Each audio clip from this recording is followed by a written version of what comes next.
Yay. Hello. It's happening. This is Woo! welcome to the Tech Doom Squad Hangout. We are the Tech Doom Squad. I look so doomy today. I wore a very big hand. I'm short. Oh, then we lost it. Okay. I think we should probably go around and introduce ourselves. What? Introduce ourselves. Introductions.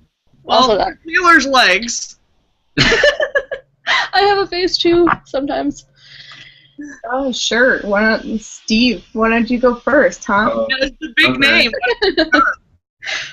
Alright, I'm Steve. I am Q2Q Comics on Tumblr. I am a sound guy and a cartoonist, and I'm here to answer all of your sound-related questions and not let Taylor answer any of them.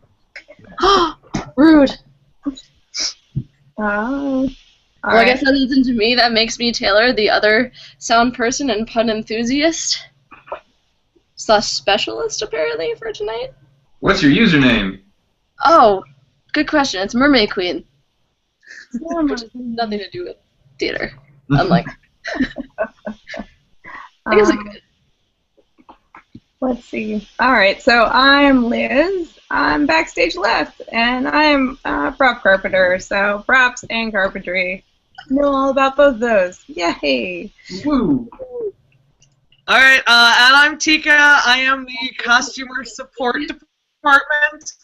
I obviously do costumes and wardrobe and fabric-y things, and I think I can do a lot more, but generally it's a bad idea. Well, I mean, we can put it that, like, I have done more, but generally someone else sets it up for me and then I push the buttons. Ooh. There you go. Good button pusher. And a decent spot op, but you know. I've done spot op before, so. And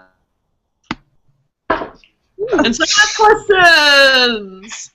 Yay! Yay! Okay, who's got a question then? Who's got a question they want to answer? Well, my first message. Start singing. Here, I had an anonymous message sent to me that said, earlier today, my tech director assigned me to take hard, dried out plaster and put water in it to make it work. Ooh. What the hell? Someone doesn't know their chemistry. Not gonna work now, okay? Toothpaste, you know, it'll come back. Yeah, totally. That'll happen with putty too. Just add water afterwards. Something will work. That's really what it is. I feel like you've been involved in an acetone-based attempt to get epoxy, two-part epoxy back, which just kind of makes it gummy and not pleasant for anyone. Yeah, reusing epoxy? Kind of like the dentist. Gummy and unpleasant. Oh, goodness. Me. Woo!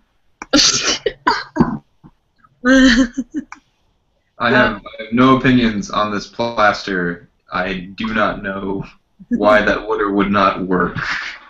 Once it dries out, it's not coming back. It just generally sounds like a bad idea. Yeah.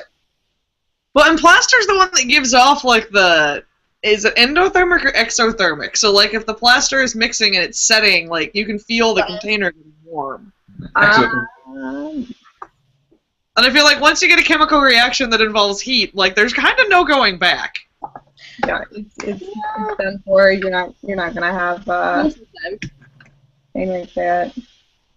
How do I move a mouse right now? Okay. How do we get the chat on this Hangout so I can see it rather than opening the whole video on YouTube? So I have no idea. I don't know how to do technology with this. Yeah, so I'm pretty noted too. doing quality. Well, I mean, we have one message from Lips or Copper Wire that says, yo, I'm excited for y'all to be background noise while I build a bookshelf tonight, so. Yay. At least Katie's watching. Yep.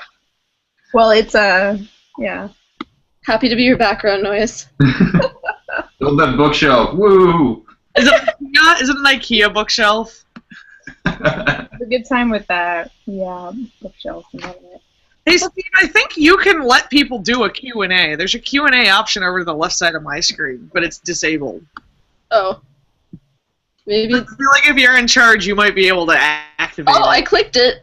Something's happening. No, it's No, it said disabled. Steve will see the Hangout right now, so.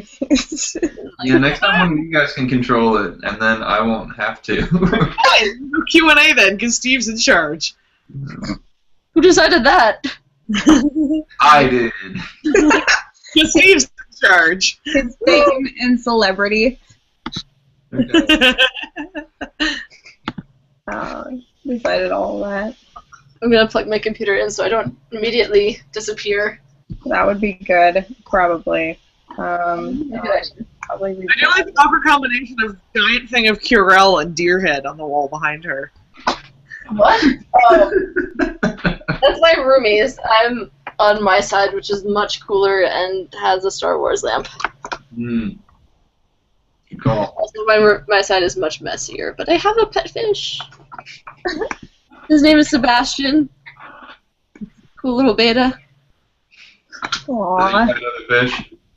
I had a fish in college, and one of my friends that I drove home got to hold onto my fish all the way home in an Nalgene bottle, and he spent the whole time holding the thing up in front of his face and going, "Fishy, fishy, fishy, fishy." I a big rent beta for my duration of college until I left for St. Louis, and my mom called me up a month in and was like, "Siegfried died, by the way," and I'm like, "Oh." But he was launched out of his fishbowl when I was taking him home once because I slammed the brakes and the fishbowl went over. And I scooped him up as best as I could and found a pet store and ran in and went, "Help!" He lived another year after that, so I guess he was okay. That's one way to do it. Yeah, right? That works. Kill you makes you stronger. Fish emergency! Let me see if you guys can see my fish. There he is. Ooh, He's fishy. a little castle. That's a nice thank you 5 sticker. Where the hell did you get it? Some what? It's a nice thank you 5 sticker. Oh. I thought you said swanky plastic, and I was like, Oh, boobs! what? Thanks, costumer. What? I didn't hear what you said. There were boobs. There were lots of boobs in the camera. Boobs, lots of boobs, lots of boobs, lots of boobs! I didn't think that through. Okay. I'm just gonna... Alright, I got a question. Okay. Yeah, what is it? It says, it's from, oh god, your username is just a series of letters that don't make any sense. Pick it up! PLVSTXC. We could use a few vowels in there. Pronounce it. Go. That's Plustexy! Okay. Don't you know anything about anything, Steve? I'm going with Plustexy. I do not. It says, could you go the rest of your life without drinking alcohol? I could, Yes. but like, Probably. why? About it, probably not. I mean, if I had to, it's... I enjoy drinking a good glass of whiskey. I'm not an alcoholic or anything, but there are probably more days that I have had a drink than have not had a drink in the past year. And usually it's only one, but like I don't know. I enjoy it. Like it's something I really do enjoy. So I'm not sure why I would. Could I? Yes, probably. Well, why would I make the choice? Yeah, that's true. I'm very much a social drinker, so it's like this is the first time in like a year I've sat at home and been like drinking a beer. But, I mean, like, I'm a frequent shower drinker, but not even just like alcoholic drinks. I'm like, I could take a hard cider or a root beer in the shower, but also my cookie. So. I occasionally take long baths and just drink in the bath. So, but for the most part, I'm a social drinker as well. I'm not one of those people who has to come home and have a beer right away. So, my parents don't drink at all.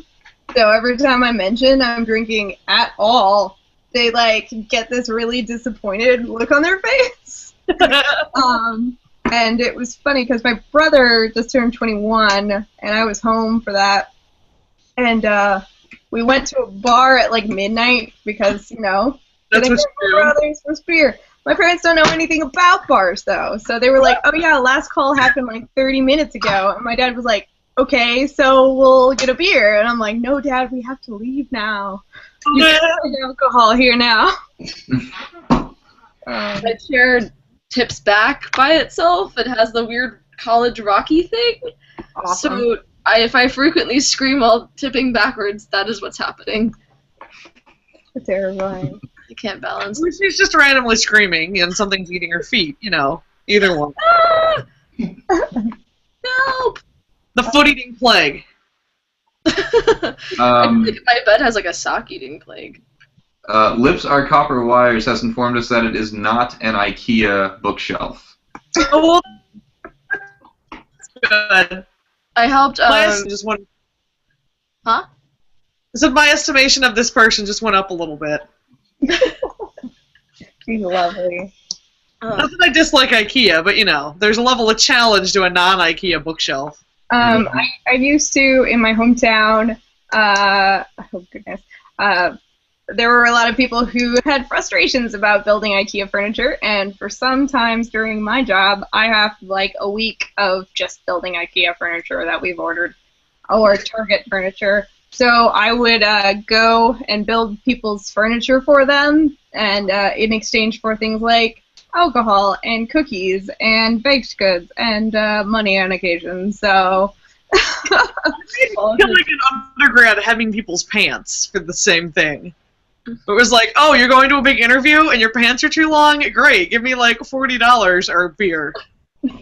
My friend needed help with Q-Lab the other weekend, and she was like, I'll bring you a bagel since I'm making you get up really early, and I'm like, deal, you have sold me. I had to go into work. Tell your kids it doesn't get any better after you graduate. You will still work for beer or food. Yeah. I am okay with that. Sometimes both. I got called into work the other day to help fix a problem in Q-Lab. We're doing Little Mermaid, and my lighting designer friend is sound designing the show for some god unknown reason. You were too expensive.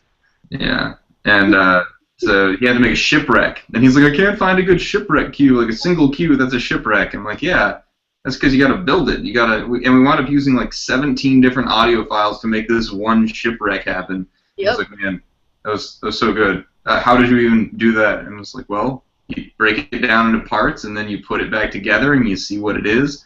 And so in exchange, he came over and worked in the shop for about an hour, and like packed up a bunch of thank you cards and stuff. So that was helpful. But yeah, I traded shipwreck for an hour of work in the shop. There you go. What's the difference? This is a train wreck here, not a shipwreck. Thank you. Speaking of trains, there's a video that we have in our design studio right now called I Love Toy Trains. I haven't seen it yet, but my friends went to go buy the first Pokemon movie and like at the thrift store, but they didn't open up the case. So now we have I Love Toy Trains. Goodness gracious. Pokemon movie. What was I gonna say? Oh yeah. So I have a couple questions. So I'll read one out. This is the first one I got from. I have been pronouncing his name wrong all this time. I just realized that a lot of those letters are mixed around from how I've been pronouncing it. Say it both ways. Say it both ways. Yeah. So it's Woe Trombone. Uh-oh, how are you pronouncing that? What were you, Whoa Boner Trom? I was pronouncing it Wom Trombone or something weird in my head. Yes, my friend Wayne Trombone. Anyway, so it says, do you have any drafting experience? I asked because at school I learned how to use Vectorworks very well, but I've had a hard time getting to use that knowledge in the workforce, as almost every position I've seen requires AutoCAD experience.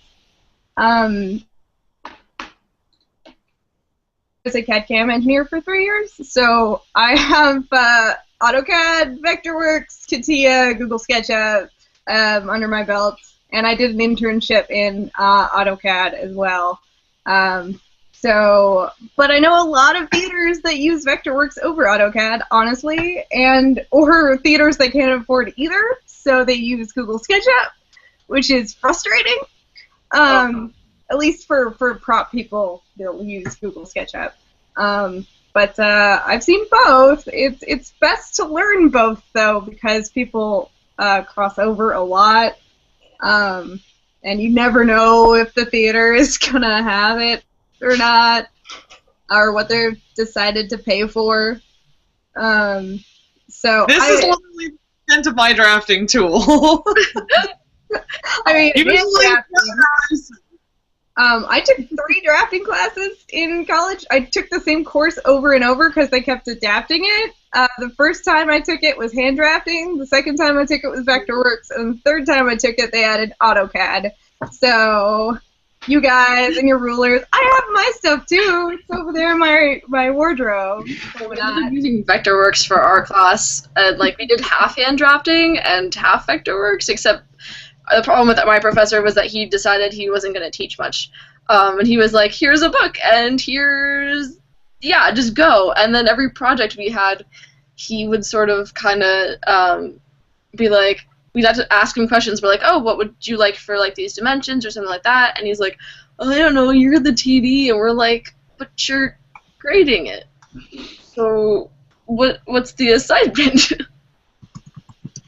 What's interesting is costumes is that there's been a move towards, like, trying to automate it somehow, so, like, yeah, pattern drafting on the computer and all of that, but, like, they never seem to come out quite right. And it's weird because that's sort of one of the big splits between, like, fashion and costume, where, like, I'm generally, unless I'm doing some, like, giant show with some giant chorus, or, you know, you've got 82 people in Oklahoma and they all need, like, the same dress for the dance sequence or whatever.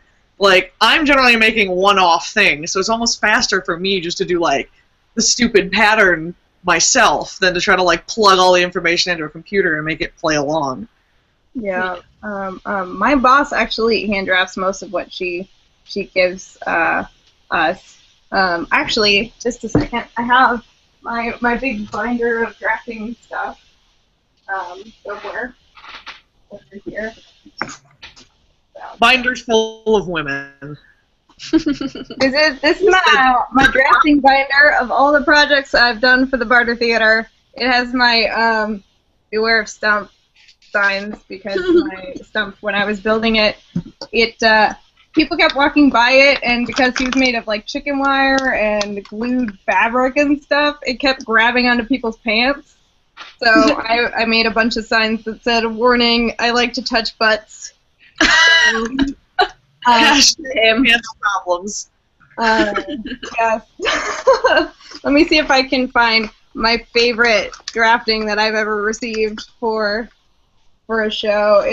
It's pretty wonderful because I get a lot of draftings from, like, the scenic designer. So, like, these are some nice ones from Derek for this desk that I built for Driving Miss Daisy. But let me see. My boss tends to give me napkin drawings that are, like, barely legible, and they're really hilarious to me, honestly, at this point. So usually she hands me it, and she's, like, cackling because she knows it's illegible. So that's my favorite thing to get is from designers that, like, sort of render for costumes. I'm like, I'm not gonna throw this guy under the bus, but he's a dude that I worked with who was on Project Runway, and it was literally like head, scribble, scribble, scribble, like horizontal scribbles into vertical scribbles, and then like 2 sticks that are probably legs, and he'd hand it to you and go, "Isn't it amazing?" And it's like, do you want me to? What am I doing? Like, give me some garden hose and I can replicate this for you, but. Yeah, it's fun. So this is for Tin Man Throne, you know, where they're getting primped and pampered in Oz. Our Tin Man's costume was built in such a way he couldn't sit down. So we made him a standing throne, which I call the Tin Man torture device. And this is my drafting I had to go off of. Oh, Jesus. So this is hilarious. I have included it in my online portfolio to show just how dramatic it is from this to the finished product. So, yeah, she knew she was giving me a long shot. She's just like, just make it look vaguely like this, except better. And I was like, cool. Make it work, designers. So, I mean, the designer was like, I just basically want it kind of like this, and I guess he gave her sort of a verbal explanation, and then, because it changed from a stool to this, and he had a drafting for the stool, and then he was like, oh, just do something like that. And Helen can do really great hand drafting, and she's started with a free drafting program that I can't remember the name of to do, more computer stuff. But, if I have to build it in a rush, she's not going to take her damn time to do it all out. She's just going to write down the dimensions and give me a scribble, basically. So, because I can work off a scribble. That's great. But, yeah. So, yeah. And also, he was asking me where I was going in New England, and I'm going to Berkshire Theater Festival. So, working assistant prop master there. Yay! Yeah. That's your summer gig, right? Huh? That's your summer gig, right? Yeah, I have like a month-long thing in St. Louis, and then I'm going to that for my summer gig. So. I keep saying St. Louis. Is that incorrect? You can say St. Louis, I guess. It's just not what people there Just keep saying it, and someone on here eventually will correct you angrily. I thought it was only appropriate to say St. Louis if it was in the phrase, see ya, Screwy, see ya in St. Louis. No? But, I mean, there's a see you in St. Louis. Isn't that a song or something? Or probably. Just meet me in St. Louis. Yeah, that's what I was thinking. So. I don't know. I think for some reason I'm putting Judy Garland with that in my head, which now means I have to. This person is mentioning for software for drafting Softplot. Have any of you guys used that? I haven't. What used? Softplot? I have not. I've never heard of it. It might be the program my boss is using right now. I'm not sure though. Judy Garland is in Meet Me in St. Louis, and that's where Easter Parade, the song Easter Parade, comes from. Ah. Okay. What if we got that cleared up? Okay, so I'm going to say it wrong until someone gets angry. Wow. I've got an emergency question. Emergency. No oath, no spell. Oh goodness. And it says, either as a designer or a technician, in what ways have you had to defy the laws of physics? Give me all your answers, he says in all caps. So I have to. He also asked me that one as well. So thanks, Alex. He told me that he asked me to do, but he thought that I'd get to it first. So my favorite is, in order of how I received it. Boob physics. Huh? I get to defy boob physics on a regular basis. Excellent. Fair enough. No, but my favorite is a designer once wanted a backless corset, which if you even just stop and think about it for a minute, you can't do that because the front is going to cantilever away from the back. I mean, you could have backless in the sense that the back would be a sheer. I don't know. Yeah, no, you could do a sheer back and not run the bones up, but you need fabric back there because otherwise you've got the person in here, you get rid of this and the whole thing kind of goes meow. Which I kept saying this is what it's gonna do, and the designer kept going, no, use that sound effect. Seriously. And I was like, all right, I'm gonna do this. I'm gonna do the thing, and we put it on the actress, and it was like, look at my nipples. Meet me in. So we give her little elastic straps that run around her shoulders to hold it to her. But backless corset, physics, great things. I didn't have to defy physics, but for the last show that we just did, we did Richard II. But our director, she wanted to have like these giant moving platforms, and she goes, "Let's have a live DJ on the top of this tower." And I'm like, yeah, I could, but also bad idea. But what was interesting was she decided to actually, because she runs like a living learning community at my school, and so like she'll pop in at like one of the houses every week or whatever and check in with all the students who are like freshmen in the drama department. And she saw him like doing his thing and like doing DJ stuff, and so she's like, "Oh, I want to put that in the show. It'll fit for this scene." And we're like, "Great." But once we figured it out that he was just gonna give me a live recording to cue, because that would have been a nightmare otherwise. Yeah. He still stuck around, and she wanted him to actually pretend to DJ.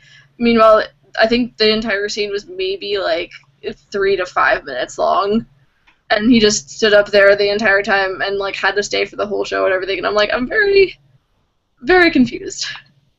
But that was the only time I've ever had to defy logic. I really love the shows where it's like, we need you to be here for this 20 minutes or for this like 5 minutes, so you have to be on stage the whole time.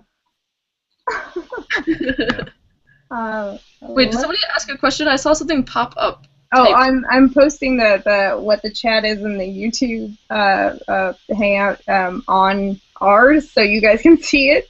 I don't know how otherwise. So I'm trying to figure out how I recently defied physics. I know for Mary Poppins, we're probably going to try to really hard because our set is based on a children's pop-up book. Oh, cool. It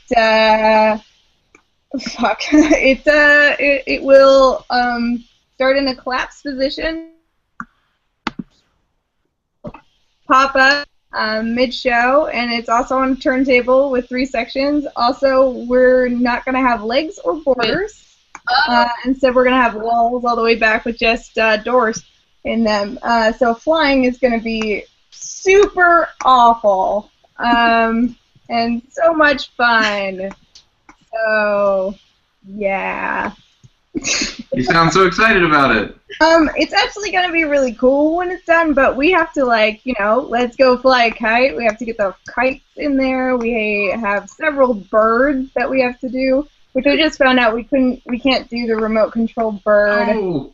And I'm very sad about it because there are rules against putting RC remote control things over audiences. Whatever. We already bought it. I just want to play with it now. You already bought it? It's yours now? Well, it's the shop's. But I'm going to put some servos in it. And I mean, you could go real low-tech and do the, like, birds on a pole thing. We're going to probably go super low-tech on some of them, and they're going to be pieces of fabric. And the lighting is going to be kind of low, and so when they fly away, there's going to be a whole bunch of fabric and like mobile, like you know, like over baby cribs, mobiles. Oh, yeah. Just a lot of baby. Yeah. And they'll just swoop up, and then that way they'll have some distance between them, and we'll fly away, you know. So that'll be interesting. But we're competing with, you know, carpenters for fly space, and our grid is already kind of awful, and also it leaks when it rains. So that's safe for a grid that it leaks. That's important. Yeah, that's the industry standard. Leaking when it rains. You have to get the meat up there above it. Meat. So that it's like waterproof or greasy, or grease is waterproof. Hydrophobic. There you go. Yeah, there you go. That's okay. Liz, are you copy and pasting all of these into the thing, or is it just showing up? Yes, I am. Okay. Oh, those are all from people. I'm trying to make it discernible, but just watching YouTube in the other window. Oh, that was smart. But I have my other well, I only had 2 questions. The first one is like kind of unrelated. Not that unrelated, but it was like, who's your Tumblr crush? And I'm like, I'm not entirely sure what that phrase means, honestly. I think it's the person who reblogs the most of your stuff, or whose stuff you reblog the most. Oh, yeah. Or if it just means Right now I have, like, this, like, nepotistic thing going on in this group. Because, I mean, if it just means people who have a crush on the internet, that's a lot of people. I don't know if I could name that list. Technically, Chris Evans is on the internet. Does that count? Yes, completely. He's probably not on Tumblr, but Never know. You never know. well, I know for sure that Q2Q reblogged me a lot because I'm like 40% of his blog, so... That's true. My other question was, do you prefer to work live sound or canned sound? And it kind of depends, I think, at least for me. I don't know about Steve, but I don't know. Because both can be kind of fun. It depends on the sound itself for me. Because we did, like, I did a cool chain effect and put a lot of reverb on this guy coming out of the dungeon when Richard comes out of like his dungeon onto the stage, and so I did a cool live sound effect for that. But then also for Bat Boy, I made bats go around the entire theater, so that was also fun, and definitely not live because that would have been scary if there were live bats flying around the theater. Right. There's a sound guy I went to grad school with, who did a really cool thing where he used a Kinect and set it up so that like every time an actor did like a specific movement, like it would cue a sound or it would cue a light or something like that. Ooh.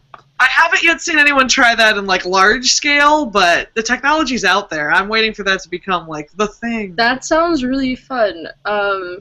Our music director for the dance department right now is setting up for the dance like rep, and part of the tap show, he's going to be mixing live so that every time like they do like tap things, like the way it hits the ground is going to actually be an effect, and he's going to be doing that. So that's going to be really cool, and I want to see that. But also, he's kind of a jerk. Nah. So I'll see how that goes. It could go either really good or really bad, and there's only one way to find out. Yeah. There's a very important conversation that is happening in the chat right now, if you guys are not noticing, about Joints? Meat is waterproof, and how well that would be. I mean, that would only increase the rot, probably, and that would add to the atmosphere of your play. Well, how hot are the lights on it right now? Are the lights hot enough to boil the water? Because you could have like boiled beef, you know. Ooh. That's tasty, but not Got a boiled nice chicken. slow-cooked simmer, like pot roast going on. There's slabs of steak might be waterproof, but you need to caulk up the joints between each steak. Meat bricks. That's a great. The meat. And also, earlier, I'm not sure if you noticed, Tika, but there was like hashtag boob physics. Yep, hashtag physics. So yeah. This is kind of my life right now. Hashtag boob physics. Hashtag boob physics. I'm trying to. What would you use as caulking between meat bricks though that wouldn't like cook away? Or Marinade? Do we need to keep it edible? I mean, only if you're selling it between at intermission. Peanut butter. Peanut butter meat. Yep. If we can solve meat problems, we can solve any problems that the theater throws. Yep. Yeah. I mean, as long as you don't have, like, a jungle cat or dog in the vicinity, I think you'll be okay. No Or live dogs a in live. small child. I definitely sat through a USITT panel about working, like, the worst things that can happen to costumes, and one of them was a woman that worked for the Rockettes that talked about how, since they do a nativity, and they do a nativity with live animals, they, like, costume a sheep. And the sheep ate the costume. So part of the issue with, like, costuming a sheep became, is the fabric going to hurt the sheep on the way through? So they had to, like, call places and be like, is this gonna hurt a sheep? Like, will it get tangled in its intestines? Like, what do we do? Ooh. Edible clothing. Go. Yes, certainly. What? Instead of trying to keep the sheep from eating the costume, we should like, just eat it. Like, it'll come out the other end. We've got another. Oh, man. Oh, goodness gracious. Gross. Oh, God. Mashed potatoes are being suggested as caulking material. No, they're not waterproof. Now you Get the mashed potatoes off my phone. just have a shepherd's pie, like, thing going on the stage now at this point that you're using, like... That's what you're using. Yeah, we just do vegetables. If you guys want to watch this chat while it's happening, maybe just pull out your smartphones and go to this link instead, because this is gonna out of control. So that's not what I wanted. just have to mute it or pause it so it's not our voices talking over each other. So we do enough of that already. I got a good question. Okay. Okay. K-Darbs on Tumblr says, what do you want your last show in your life to be? Oh, is that New Jersey? Probably right now I have a really big hankering to do in the next room. Really bad. I love that show. Also, it's an interesting, one, you've got period furniture that's gorgeous. Two, a challenge in finding a ye old vibrator. So I'm down with that one. You were breaking up really badly while you were saying it, so I didn't catch the name of the show. What show are you talking about? This real vibrator play? The vibrator play. Oh, duh. Yeah. There are rules. Really bad. Help, yes. Yeah. I don't know. I was saying I wanted to do Les Mis, and then I did a Les Mis, so now it's kind of like, okay, done that. I don't know. I think it's not a play, but what I think would be really fun to do would be like a live version of Welcome to Night Vale. Like if that was adapted into a play, that would be fun. For sound people, you can just work the tour. There's a tour? Yeah, there's a live tour. I haven't gotten that far yet. It comes through New York quite a bit, actually, so. Oh, I think my show right now would be 1776, but that's sort of like, it's hard to say last show. Like, yeah.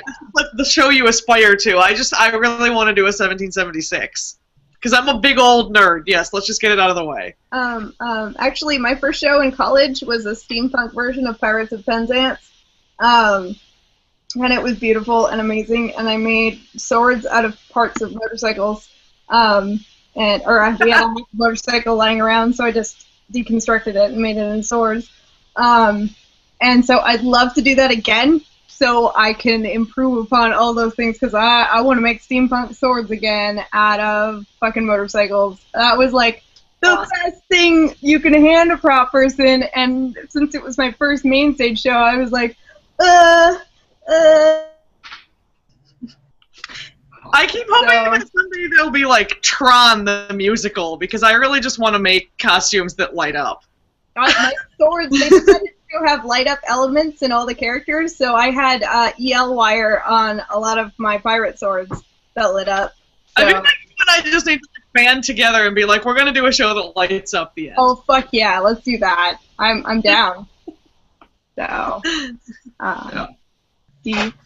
I'm still trying to talk my boss into doing our town as our Tron. He's still stuck on doing the pirate versions. It will be our town. That's okay. That's a good one. Our town. Our town. Oh, I've got a joke. And Taylor's not there right now, and so I can tell the joke. I've got a joke. Come on. Okay. He's got a joke. All right. What is a pirate's favorite letter? Not R. It's C, because he loves the sea. Just do him a damn joke. I'm sorry. You're supposed to say R, and I'm supposed to go, nay, 'tis the sea. Some partners you guys Where did you go? Just disappeared. Also, in the chat it says, join the rave scene for the light-up costumes. Yeah! No! I just missed the rave scene. Like, I was too young for the true rave. I just never got into it, so no thanks. There's also only a certain amount of instance that I can take in my life at once. Yeah. The cheat! We installed that light switch so you could turn the lights on and off. Not so you could throw a light switch raves. Okay, so you don't know what that's from you're too young to be here. I've had enough of your ageism. I have a comment and then a couple of good questions over here. So it's what is their username? Send me a fan mail. I can't pronounce that. That's just button mashing. What did you do? This is like IXJSNJ. This is Joe. Joe says this. This person is apparently named Dominic, according to his profile. He says Florida State Thespian Festival. It's going on in Tampa, Florida. This is the first time going, and it's a must-do event. And he's complimenting me on my blog. I didn't realize that's how it ended. And then self-promotion. Sorry. Anyway, the next one though. Oh, here I'll share Leslie's story first. Hi, Taylor. Hi. So Leslie explains it all, says, this is not really a question, more of a story. The first show I was prop master for, I had to purchase in distress a whaling harpoon. I was worried when I read the script, but I found one on eBay immediately. Crowning achievement of my short-lived props career. So I'm going to out myself as like the biggest nerd of all of nerddom. I actually did, when I was an undergrad, a semester at Mystic Seaport. And we got to do like faux whaling, like go out in the longboat and like chuck harpoons at a buoy, like out in like the harbor. Oh my god. Nerd alert! Oh yeah, someone would really just be like, "Oh, you went whaling? That's such a nerd thing to do." God. I've never been there. I've never seen a whale in real life. I'm good at boats. I am good at boats. I'm good at boats. I want to learn reference. Yeah. No, my friends do. They run Optimisticals, which does comic book jewelry. And I need to get them to make me a Hawkeye that's just the panel that is I'm good at boats. Oh, that's fantastic. I think I've seen them on. Oh, Hawkeye. I love that. Fucking bad. Anyway, let's see. We also have, well, this is so prop specific, but I was wondering if you could recommend good schools for people interested in getting into props. Well, Ohio U is top of my list. And Tom Fiocchi, who runs the program, is an amazing human being. And they make gorgeous, gorgeous things. And I worked with a man previously who did his graduate degree there, and they put a fucking tank on stage and rolled it on. I mean, they made it. And the turret rotated, and it shot tennis balls, and it had a subwoofer in it to make it growl. They also, at USITT, they had a exhibit. The gal I'm working with right now had several swords there, and the Hitler robot. It's pretty great. There's also University of North Carolina School of the Arts. Oh God, is it University of Michigan? I think Stephanie Hansen's at, possibly. And then University of Louisiana, I believe, has a prop. There's not very many that I can think of off the top of my head. I usually just hear stuff from Ohio U and University of North Carolina School of the Arts. The second one, which doesn't give you any assistance at all to go to grad school, so that's well, and I think Boston University, like, you do props, but you don't get assigned specifically to it. Like, you can't get a degree in props from there. Yeah. But like, there is always some poor sap in the construction department that like winds up having to do props, and every couple of years you get someone that's really good at it and like does it a lot, but Yeah. I don't think that they ever sort of specifically say like, hey, we're gonna do a prop thing. Yeah, I don't think Hofstra University has a prop track either. I think you can kind of make your own, which is a lot of our, not a lot of our departments, but a lot of it more comes from actually being able to just being assigned to the project and being assigned to the shows that we do.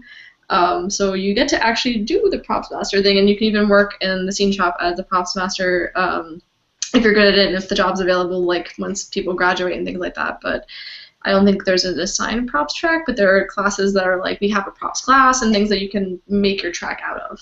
I know that I believe, oh man, it might be Ohio, it might be somewhere else, but there is a undergrad program where their prop class is making a mini golf course, and everyone's responsible for a hole.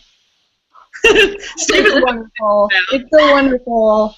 So I want to go there so bad. Being responsible for a hole as well. That's that. Thanks, crazy. Steve. All adults need to learn how to be responsible for at least one hole. Preferably one of their own.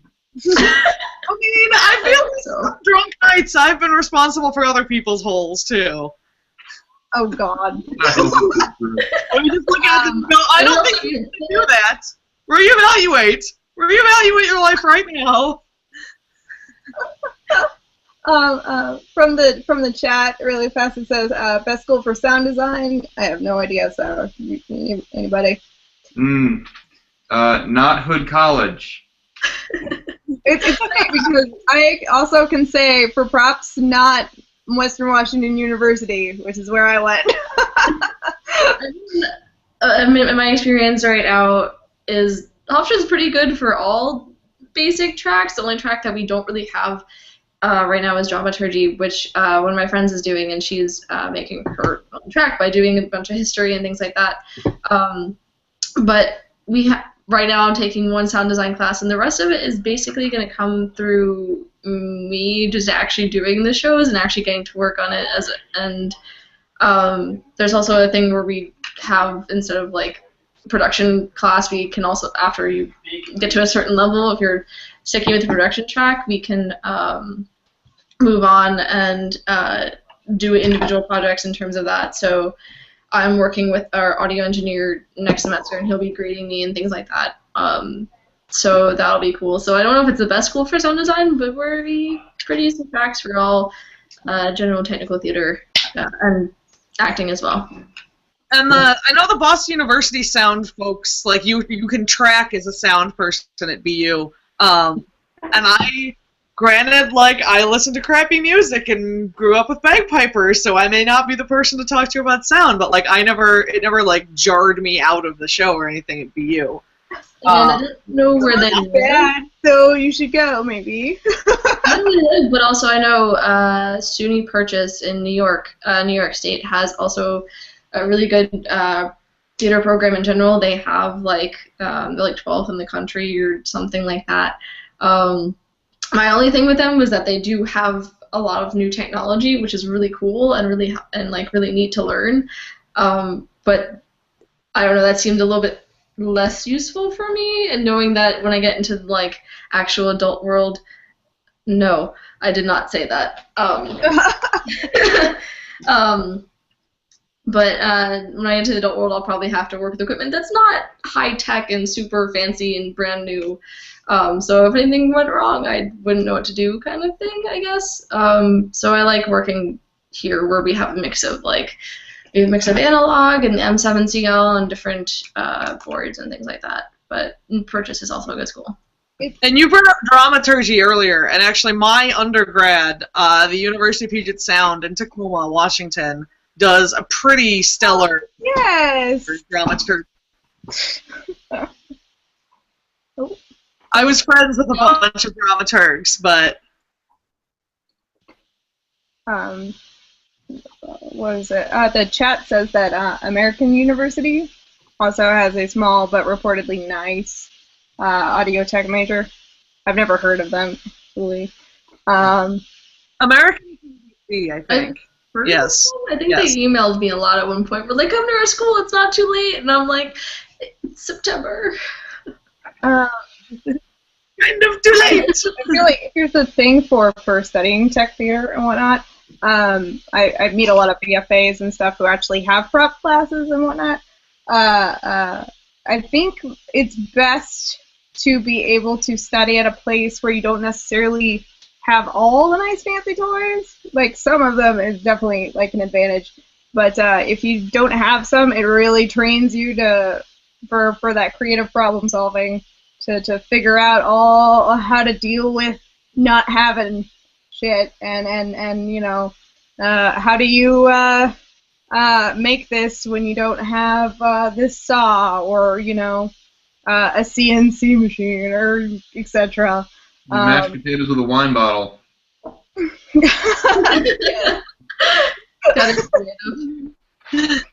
Inside jokes, we have them. And that's the thing with like with most tech theater, it's part of it is, do you have the training to do what you need to do, and part of it is, what the heck can I figure out on the fly? So sort of the better you are at winging things, I feel like the more easily you're gonna make it in tech theater. Yeah.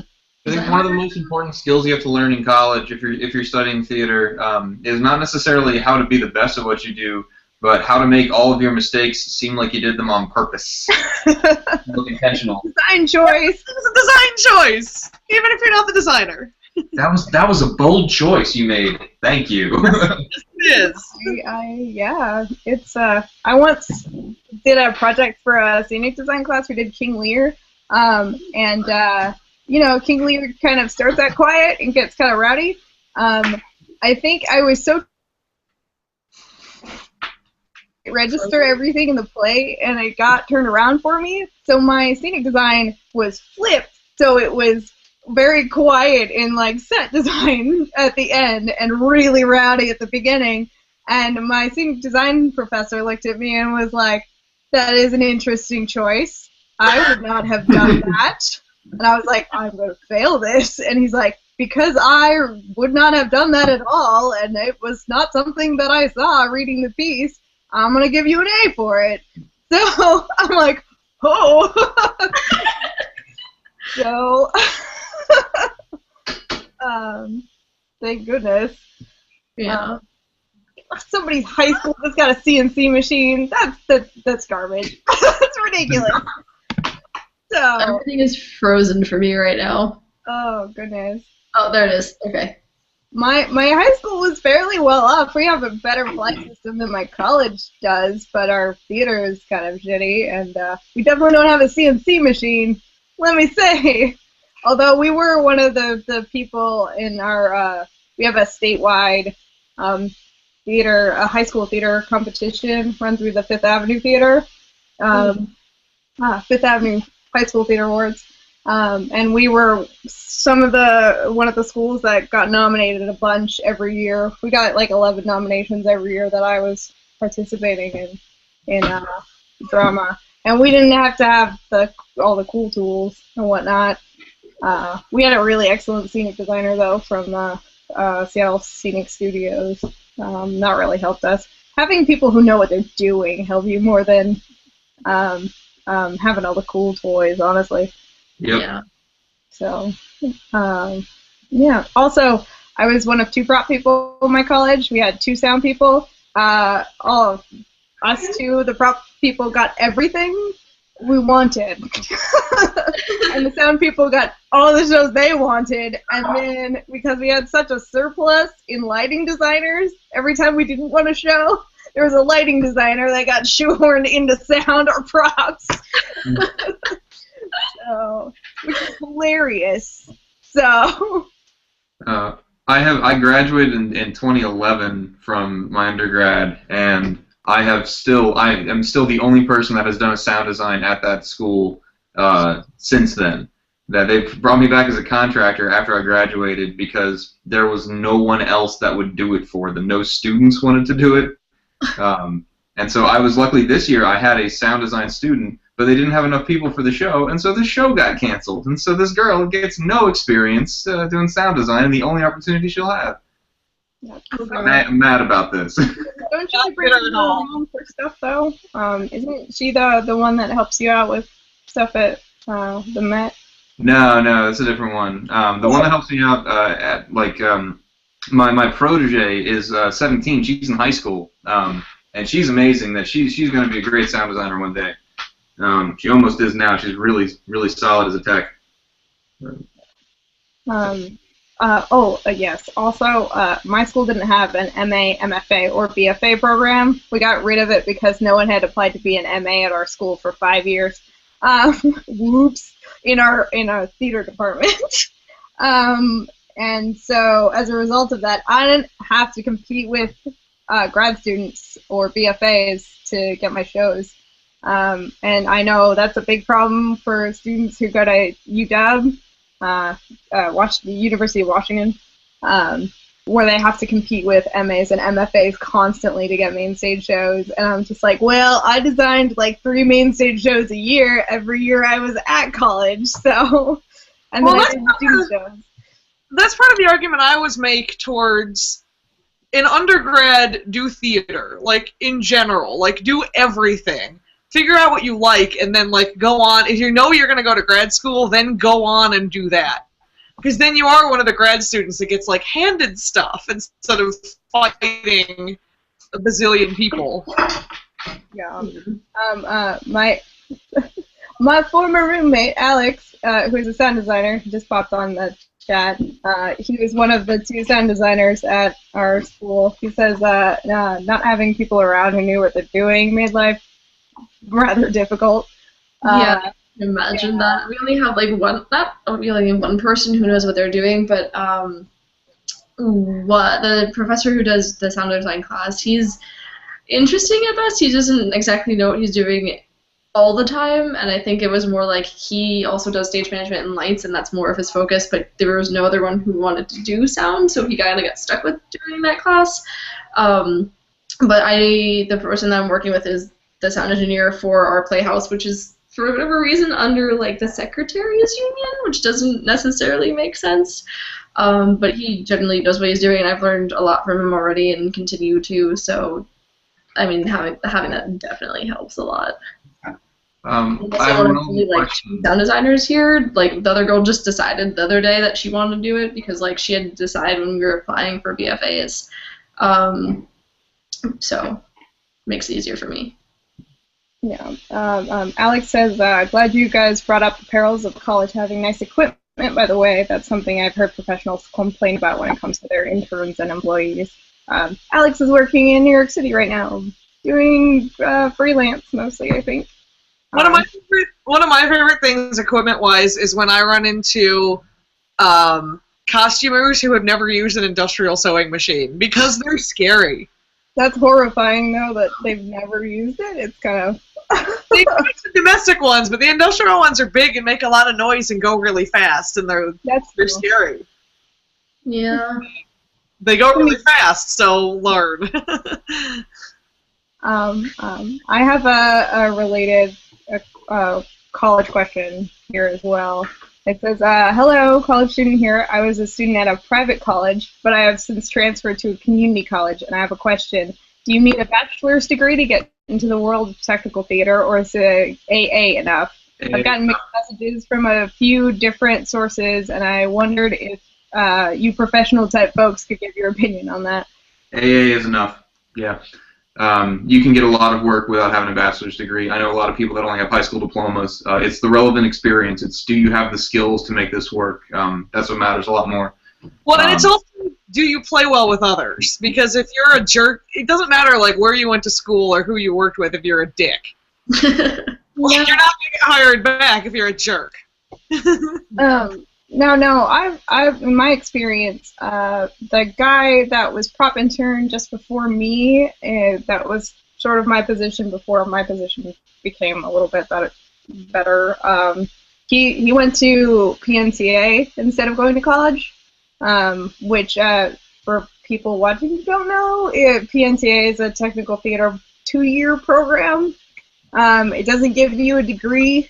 I'm not sure exactly what it gives you at the end, but they have a good reputation. But he apparently, like, going to college does sort of teach you how to think in a way, and he didn't quite get that, but that's different from a community college even. So, and a lot of people do like to see a 4-year degree, but I feel like an AA is enough, though, as long as you went to school and you went through and you got something, or you went through a certification program, or you prove that you can be dedicated enough to do something like that. Well, a lot of times school also helps you build your reputation. It helps you build your contact list.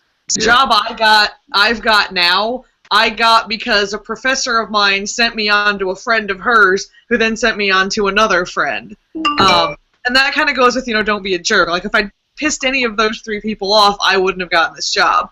But, networking and knowing people helps. And college and grad school will start to get you there. Because, like, I now know people that I graduated with that I can call and be like, hey, do you have an in here? And they'll be like, oh, yeah, like, let me send you on to this other person. Yeah, but also, what you major in doesn't matter. My boss is a journalism major, and she's one of the best prop masters I've ever worked for. So, yeah, it doesn't. I mean, I have worked with people who don't have degrees too, but the majority of people that I work with do have some sort of degree or certification. Chat says this literary sin says half the people I work with don't have a degree at all. 2 of 3 things: show up on time, don't be a jerk, or be good at what you do. Pick 2. Well, and if you be good at what you do. Back. Yeah, be good at what you do over and over and over and over again. So if you're good enough at what you do, you can even be a little bit of a jerk, unfortunately. But don't use that as your jumping off point. Like, don't try to be. I want to be good enough to be a jerk. People a lot of the time hire based on, oh, could I work with this person? Are they going to be enjoyable to spend time with? Because we're going to see a lot of them. Are they going to be a grumpy human being after tech hours? You don't want someone who sucks all the joy out of the room. After tech hours, yes, they're going to be grumpy. Everyone's going to be grumpy after tech. But in a way that doesn't kill everyone else around them. Are you constructively grumpy or not constructively grumpy?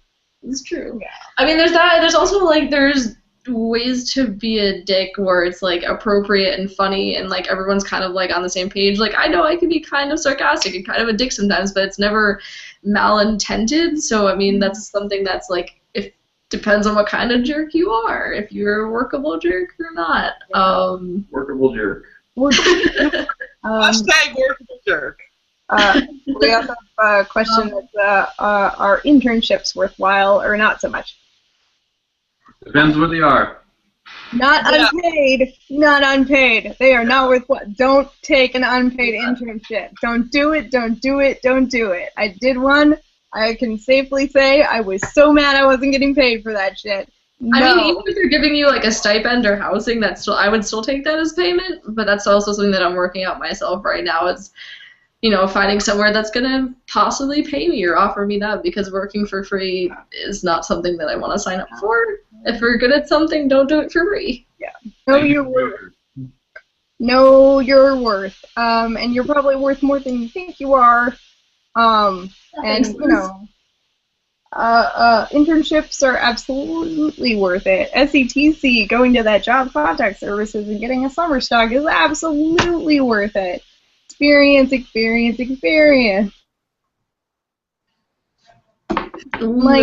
internships, and now I've been a journeyman for a year, so. Well, and I think you've got to take into account, too, like, what do you know about the internship you're going into? Because I know some people who have gone into internships and been like, I shuffled paper the whole time. And other people who were like, oh my god, I basically did the job.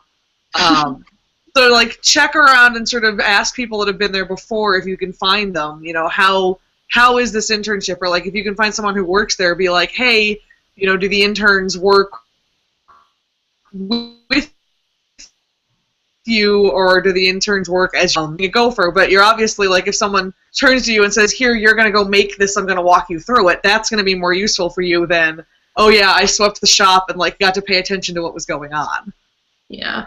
I mean, like, that's also something that goes back to networking is, finding the internship, and also a bunch of us at my school, which is part of, like, an ask that I got was, what school do you go to? So I go to Hofstra University out in Long Island, New York. But we went to an internship fair in the city the other week, and a few of our friends had done an internship that they had found from there, and they let us know, and they were like, hey, don't even like approach their table because we basically worked for free and we're slave labor, and they didn't work well with us. So that's also something that can be helpful.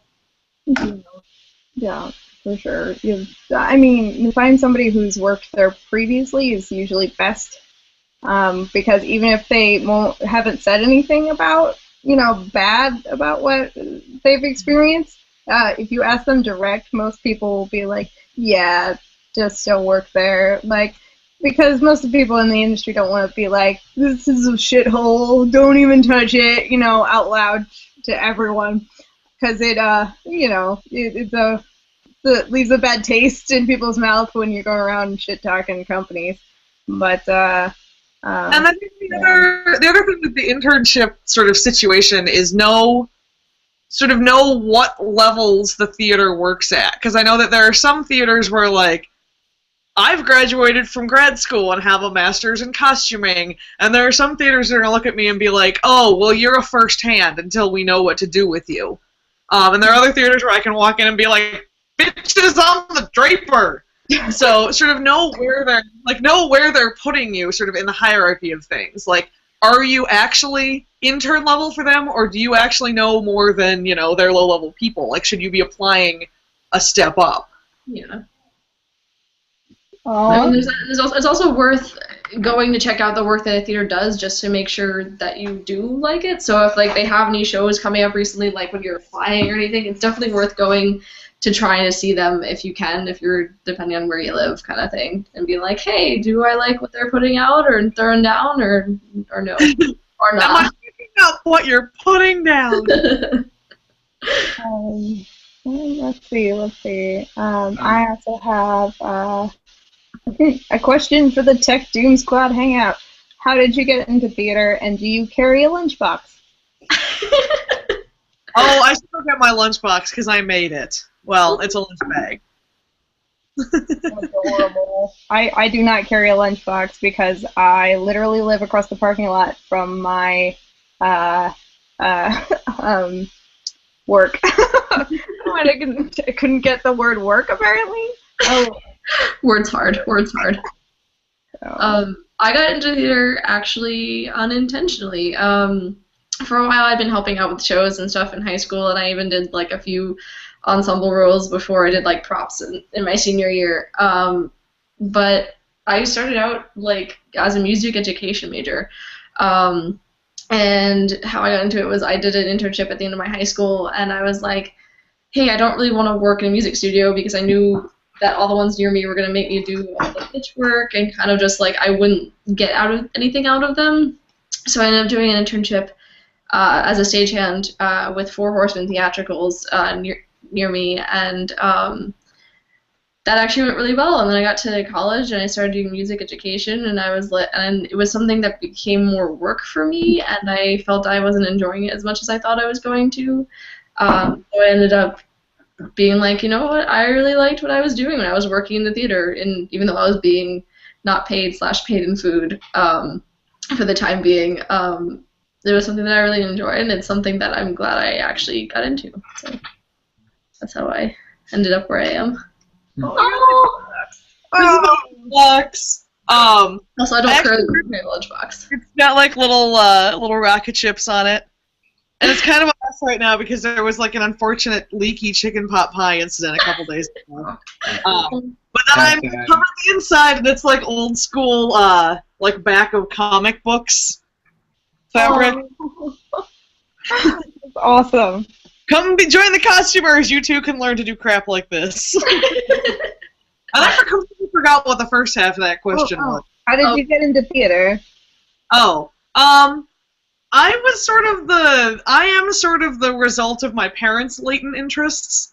Because both my parents did theater in high school, and I thought my mom was a performer and my dad was a tech, and I thought for a long time, like, oh, I'm a performer. And then realized that it's not so much that I get stage fright, it's that you put me on stage and I can't remember what I'm supposed to say. Like, I can't memorize anything. So I can get up and ad-lib Shakespeare for you, but that's generally not what you want when someone's doing a Shakespearean show. I And I was always, I mean, I guess I just sort of was always in theater. I did it in middle school, I tried to act. In high school, I tried to act, and then went over to the tech side of things. In college, in undergrad, I was actually scholarshiped as a stage manager. So I have a fair amount of, pushy asshole in me. And I think, and I was always sort of dissuaded, like gently dissuaded by my parents from going into theater, because it was, I have an uncle who was sort of the crazy artist in the family, and he was always sort of the cautionary tale. But like, don't go into the arts, you'll wind up like your crazy uncle. So I resisted. Like, I got 2 degrees in history and was like, I'm going to go work in a museum, and got into a museum and was like, I'm still actually working in a theater. Like, I was in the museum and I was doing theater at night and gave in and was like, fine, I'm just going to go back and do what I should have done to begin with. So, Yeah. if I had self-actualized a little earlier, I could have saved myself a lot of tuition, but... Let's see. I was, well, in middle school, I was in an art class, and we did painting for sets or whatever because she needed some help, but I didn't really get into it there. I just, was helping out my art teacher.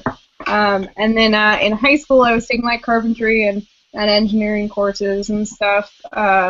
But my second year, I signed up for a guitar class, and I was gonna be a musician, and I bought a guitar and everything. I was so ready for this guitar class because you sign up at the end of the year for your classes next year. I'm like, I'm ready. I got this. And then I rolled on the first day into school, and there was a big gap where my guitar class should have been. I was like, excuse me, but I don't have a class period this semester, I guess. And they were like, oh yeah, because you're taking like this course and this course, which were ones I didn't want to drop, your choices for that class period are you can take a class in Microsoft Word, or you can take Stagecraft, which I didn't know what that was, but as soon as they were like, oh, you built the sets for the theater, I was like, oh yeah, I've already taken carpentry courses. That sounds like fun to me. And so I took that class, and it was so much fun, and I signed up for 7th period musical theater, which is the musical. I was stage crew. And then next year, my drama teacher found me, because I signed up for Stagecraft again. I took 2 more years of it. And she was like, so the prop master graduated last year. I was like, yeah, I heard that. And she's like, would you like to do props? And I was like, no, I don't really want to do that. And she's like, it's too bad because you're the prop master. So, and I was like, damn it. And then I found out that I really, really, really like props. We didn't get to make a whole bunch of props then. We were just building sets in high school. But I was prop wrangler backstage, and I was basically part of the SM crew for keeping people in line and that kind of stuff. And I was head carp for Stagecraft class for my last 2 years. And then when I went to college, I was like, give me all the prop jobs. I want to learn to build everything. And I had to teach myself a whole bunch. But I was also like, kind of still like, well, I'm also majoring in engineering for a backup, just in case the theater thing doesn't work out, I guess. It just, after a while, I realized it would take me 7 years to do a double major in those. And I was getting antsy, and I got most of my theater courses done, and I kept trying to enroll in this one engineering class, and my advisor wasn't being helpful, and he kept like looking down on me because I was also a theater major and that sort of stuff. And so I was like, screw you, guy, and dropped the engineering major after I took all the classes that I could, because most of them required you being an engineering major to take those classes. And then I graduated a semester early, so take that. But yeah, I basically, life forced me to be a prop master. And that's okay. Steer into the skid. Just steer into the skid. Oh, yeah. Yeah. I got into theater in college. I was an English major. I had done 2 years in the community college and then transferred to a 4-year school. And I wanted to teach English, and then I wanted to go to grad school and do my doctorate and be a professional literary critic. That was my plan. And then I was a sophomore in college, and I was dating this girl, and she was a director for a show, and they needed a sound designer. And so I was like, yeah, no, I can totally do it. I can sound design. I can sound design the shit out of that show. I had a lot of live sound experience. I'd been a musician, and so like from the time I was 16 on, I'd been working live sound just like on the weekends and stuff. And it was very similar. It was a lot like making a really good mixtape, and so I kind of did that, and it turned out really well. And then I signed on to do crew for the show for the next semester, just for fun because I had nothing else to do, and I really liked it. And then we had a conversation, the director and I, about doing sound design the next semester, and I did, and it was great. And like I said, I've sound designed every show for that college, either as a student or as a contractor since then. So that's how I got into it. Oh no, the first day of the internship that I ended up taking was funny. I ended up meeting their sound designer / production manager at the theater, and he was kind of like, "So what have you learned today?" And then, after repeating, "Go into the business all day," and look what I did. I got myself. I did the opposite. I think it might have been reverse psychology, but it worked. We have a question from the chat that was asking us geographically where we're at. I am in Southwest Virginia, basically Tennessee at this point. And I'm going to Missouri, and then I'm going to be in Massachusetts soon, but I'm from Seattle. So I've just been all over, and I will continue to roam. I am currently in Indianapolis, Indiana, but I got here via, just in theater, I got here via Boston, Portland, Oregon, Seattle, Washington,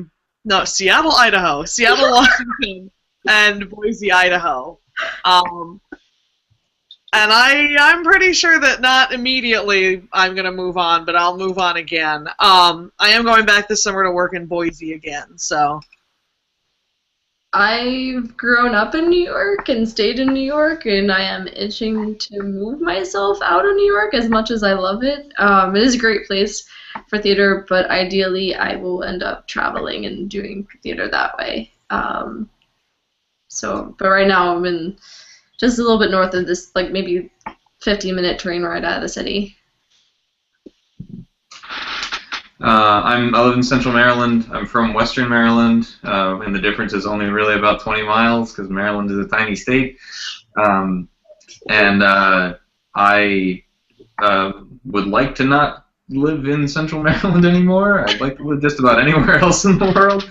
I've got a good theater here that I work with and all that. But it'd be nice to just be somewhere that's not where I've been for the last 27 years. So, yeah. Let's see. I have 2 more questions in my inbox, and then you can take it from yours. Okay. Virgin box. Let's see. I have. Do you have any tips on how to shoot someone with an arrow safely? I'm doing part 2 of his Dark Materials, and someone very explicitly gets shot on stage with an arrow from a bow, considering costume magic. My first USITT, there was a session for Cirque du Soleil prop people, and they actually have this dilemma. They shoot people with arrows in their show Caw, a whole bunch, and they had to do they had to like taper the arrow at the end. They have a rubber tip, and they have this tip that collapses when it hits the performer. So it takes the impact, the blow of it. But they're super professionals, and they have been trained to make sure that arrow will not kill someone for a long time. And they were talking about how they blunted the tip at one point, and they were like, and that would be fatal.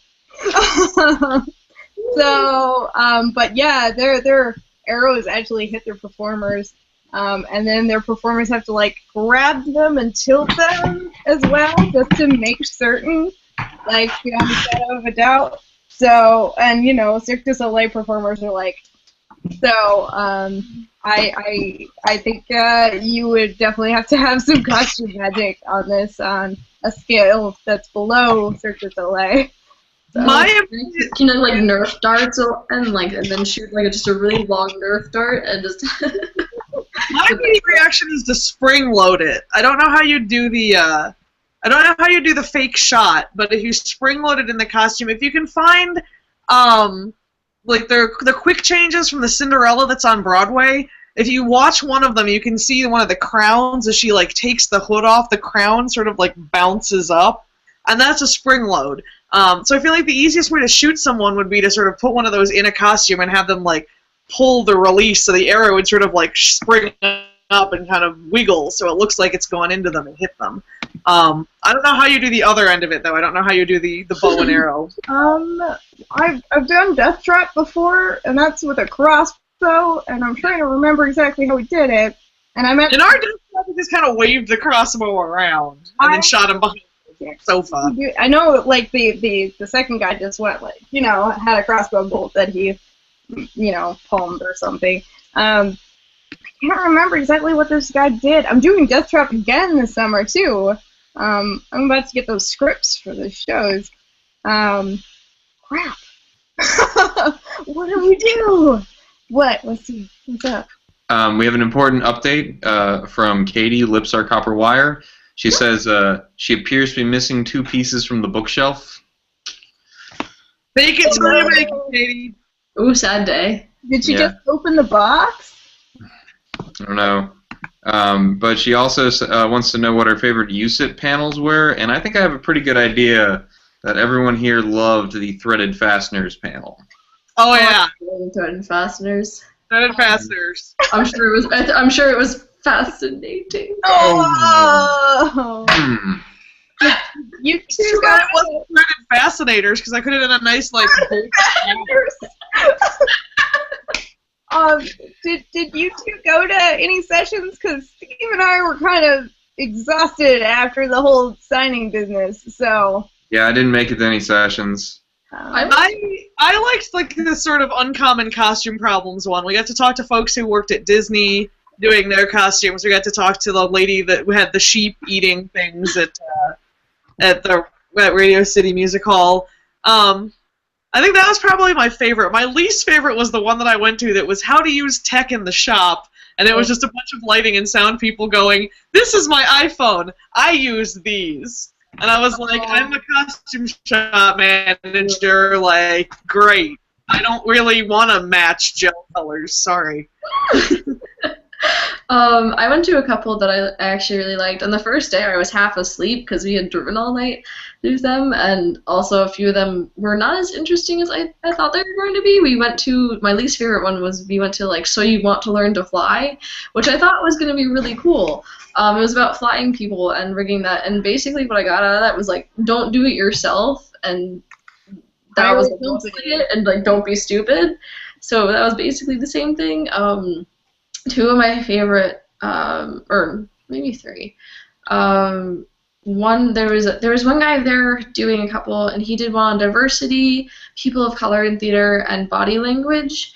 I saw 2 out of the 3, and those were really good. The body language was it was really helpful actually, and really interesting to me because I don't know, I work a lot off of vibes of people and things like that, so I was kind of like, oh, that's interesting, and like an interesting way to approach like different situations in a theater. One of the things he talked about was like he's a stage manager, so he was working with a director, and the director was kind of hot-tempered and couldn't always understand how to get in, like, approach certain like actors and scenes and things like that. Anytime that he was being kind of more aggressive or not connecting as well with the students as he should have, the stage manager would like stand up and stand behind a certain position at his desk. So he used like body language as a signal, which I thought was pretty cool. And then the other one that I liked was it was a sound panel. I don't remember what the panel itself was called. But they were doing a lot of different like techniques and sound. That might have been the name of it, techniques and sound or something like that. And he was showing us this really cool like he started off by showing us this deep space like dark depths of the ocean sound, and then we're like, oh, that's pretty cool. He goes, do you want to know what the original clip was? And we're like, yeah, what was it? He plays this clip of like baby ducks like tweeting, which is adorable, and also pretty hysterical. And then he went through a lot of ways that you can use not only a synthesizer but also QLab and Pro Tools and different software to get the sound that you want out of things, and how to like layer it. And one girl asked how you would get like an 1812 gunshot during the thing. He's like, fuck it, let's just figure it out right now. And he took a Canon sound and just put it up a few octaves and tweaked it a little bit and managed to get something that was fairly accurate. And I thought that was a really cool session to go to, because also they were funny and punny, and that seems to be a trend with sound people that I'm noticing. Hooray! I can't pun to save my life. Nope. I'm not a good pun.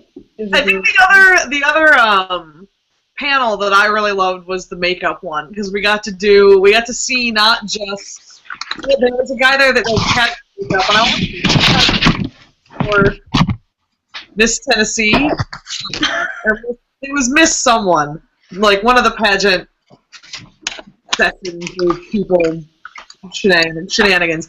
Well, but anyway, like we did pageant makeup, and then they moved on to corrective makeup on sort of older people, especially in opera, because older people wind up having to play younger people an awful lot.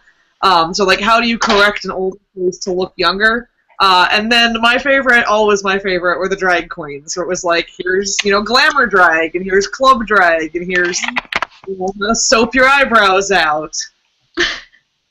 Fun. Previously, I've been to like 3 other USITTs, so, although my favorite is still my first year when we had Cirque du Soleil prop people talk about what they did, the arrows, and they had what was it? Like a turtle hatched from an egg or something. It was super cute, and so well done and amazing. And it was great because the first question was, what are your biggest obstacles working in Cirque du Soleil props? And their immediate answer was the performers, because they'll just come off stage and throw things down. Because they don't have time for anything. They just run off stage, throw it on the ground, don't care if it's on a prop table, and then go back out to do their other bit. So they're like, they make their buckets out of like Kevlar, like sheets and everything. Like the steps that they had to do were just like this normal, ordinary looking bucket that they've just like, it's armor. And that sort of thing. It was incredible. Her designs in Portland, and they do a lot of the stuff for Blue Man Group, especially in Vegas, and I think they've done some of the stuff from the tour. Like, they work with Blue Man Group.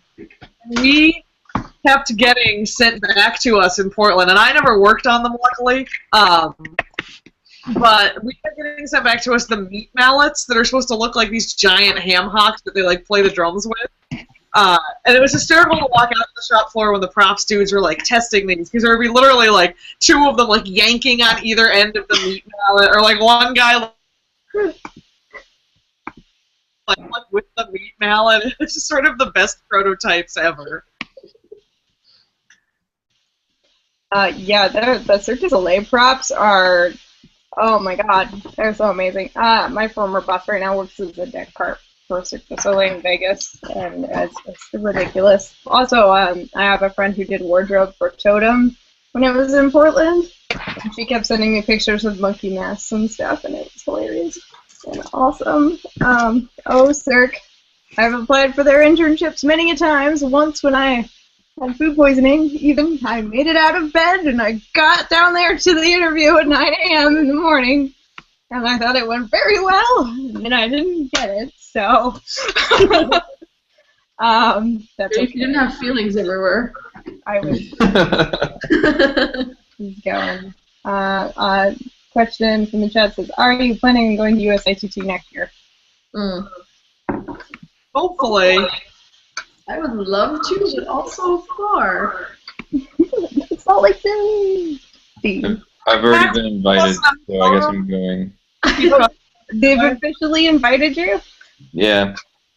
Yep. So I guess Q2Q Comics is going to be there, and I guess that means I have to be there. Maybe. Kinda. Yeah, that was crazy. Like, it wasn't even 20 minutes after the signing event had ended that I'd gotten an email from the executive director of USITT saying, "Hey, great job. We'll talk soon about getting you back here next year." And then it was the next day he was like, "I'm so glad you said that you on your post that you wanted to come to USITT in Salt Lake City. Salt Lake City. Salt Lake City. Salt Cake Liddy. We're gonna work that out. So I will be on the western half of the country next year, which will be a great step for me, as I've never been that far. So it'll be fun. I've never left the time zone. I got so excited about Cincinnati, and then I realized it was still in normal time zone. Or I mean, normal. Time. My normal. Teak and I being from the Pacific time zone, which is clearly the superior time zone. You take that back. Yeah. Both places, I'm just saying. I don't know. If Steve wants me back as his PA, then I will come as his PA in Salt Lake City. So I don't know. It didn't go very well this time. It was so awful. Yeah, look at this group of ne'er-do-wells you managed to pick. I mean, you might need like a bodyguard, so I could help out with that. Yeah, Tika already offered, and I didn't need. I can also make sure his pants fit. Honestly, if we go again, I probably need another person. We handled okay at the booth, but it was a lot of people. So I think actually what my school is trying to do, they're trying to, I don't know if we're gonna go next year, but they're trying to get like all of our USITT chapter to go like every other year, and then maybe have like our e-board go every year, so that might be a thing, but also I might try to get on the e-board this year, so that could also be a thing. Do it. Salt Lake is pretty. The lake is smelly, but the city is pretty. I drove through the city. You can walk around like this. Yeah, I've been on many road trips cross country, and I've been through Salt Lake City twice now. So. You know what we should do? If we wind up going, we should do like the massive 4-person road trip to Salt Lake. Oh my god. I know. I'm gonna try to get them to fly me out there. That would be so. Well, I mean. Fine, you're not invited to the road trip. Give us your mixtapes. No, you got Taylor. She can do mixtapes. I can also do that combo. These mixtapes are pretty great, though. I like to say. I have no complaints about his mixtape. I mean, I'm gonna need to at least make some, because I'll drive down to Steve, then we'll drive to who's closest. Probably closest. Well, no, you'd have to start the drive if you're still in New England. Yeah. Right. Supposedly I start here, and then I have to move to Steve. But we have like a big van or something. Do like the Nike swoosh through the Midwest. I will show you all the best places. Because I've discovered them in the middle of the country, so and I've been collecting. Spoiler alert. When I drove here, it was like via Nebraska, and it's like nothing, nothing, nothing, nothing, nothing, nothing, cow, nothing, nothing, nothing, nothing. That's why we thought driving through Ohio, we're like 1 farm, 2 farm, red farm, blue farm. You don't know what nothing is until you drive through Kansas. So, or Oklahoma, or the Panhandle of Texas, honestly. So there's nothing in the middle of this country. There's nothing. Well, I'm in the middle of this country. I mean, I was going 90 through South Dakota because I wanted to leave the state, and I feel like I didn't get a ticket because he understood. I was doing 90 through Virginia, going to pick you up, and then I got pulled over, and I've got a court date in Virginia in May. I mean, I was going I ended up going like maybe 93 through most of Ohio, but nobody pulled me over, so I was like... I miss Montana's lack of speed limit. The only parking tickets I ever got living in D.C. were from Virginia. Mm-hmm. I Yep. have not gotten a parking anything from Virginia. I have one in Washington, one in New Jersey, because New Jersey just has cops everywhere, around every corner, forever. But those are both 3 years ago. Oh, on our way to Cincinnati, we're convinced that Siri tried to kill us because we were driving. We started in Long Island. We had to drive through New Jersey, and we're going through like Newark. And all of a sudden, we're getting off of the parkway. That's directing us off the parkway. We make a left in this weird back road, and we're like, and we were like waiting for her to be like, "No, stop the car and get out," and just like see what happens. Yeah, I ended up in East Orange / Irving that way, so no. We switched over to Waze and named our host Janice at that point. Boston University used to do a big showcase where they'd like load everything in a big truck and truck it to New York and like set up for 3 days and do a like, look at our school, look at what our kids can do, and like yada yada yada. So for 2 years running, I wound up being the one to drive the like 28-foot Penske rental truck through New York. No, There was one time. So the first time they got it was only like an 18-foot truck, so we like fit under bridges and so forth, and it was fine. The second year was the 28-foot truck, which now we're like truck height. Like we don't fit anywhere in New York, and so we were trying to figure out like. And we were down in like the financial district in that like underground theater there. I forget what it's called, like the World Stages or whatever. And so we're trying to figure out a way to come like in from Boston and then get like around, not under a tunnel or in a bridge or anything, and like get into the point of New York, like into the point of Manhattan. We got so lost in Queens. We had no idea where we were going. Nothing was the height that we needed it to be. We finally managed to get like the GPS telling us where we thought we needed to go. I just like surgical precision managed to like pluck this guy's tail light out of his car, like using the tailgate on the truck. And so we had to leave him a note and be like, "Sorry, we wrecked your car. Call our production manager."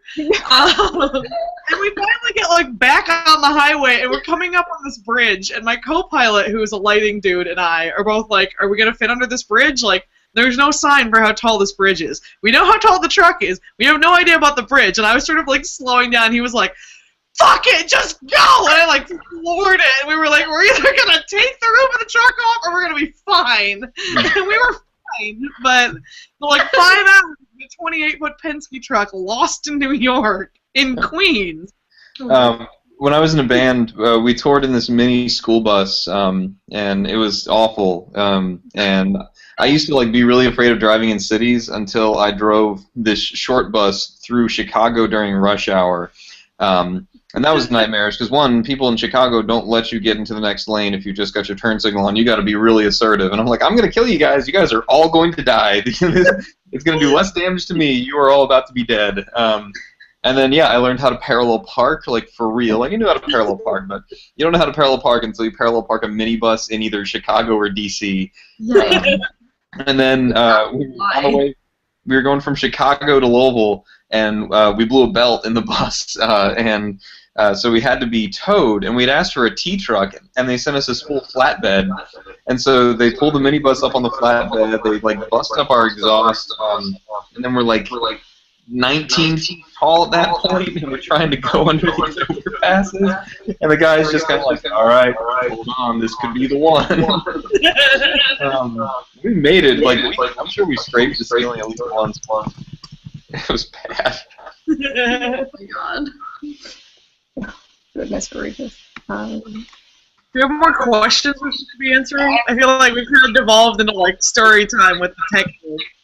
Oh yeah, I got a bunch of questions. One more question, and then I'll just turn it over to Steve completely. So, one from Alex, no oath, no spell. What build or design are you most proud of?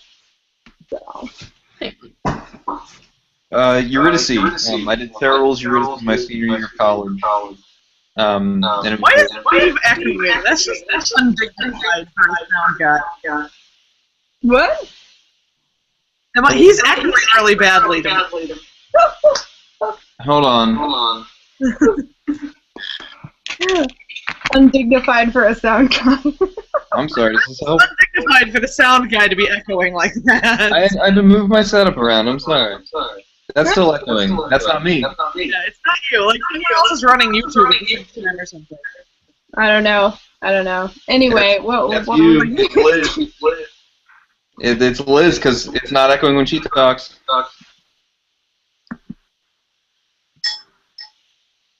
And now she's repeating it. No. Go on, just finish your story. No, put your headphones on. Fuck, alright. Here, I'll show everyone the sock that I've been knitting while she does that. Sock? It's a sock. Why? Hey, unmute Taylor. Yeah, hey, unmute Taylor. There we go.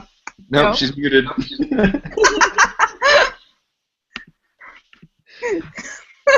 Back? Rude. Okay, good. Alright. Back to your thing. I just Okay. you muted me.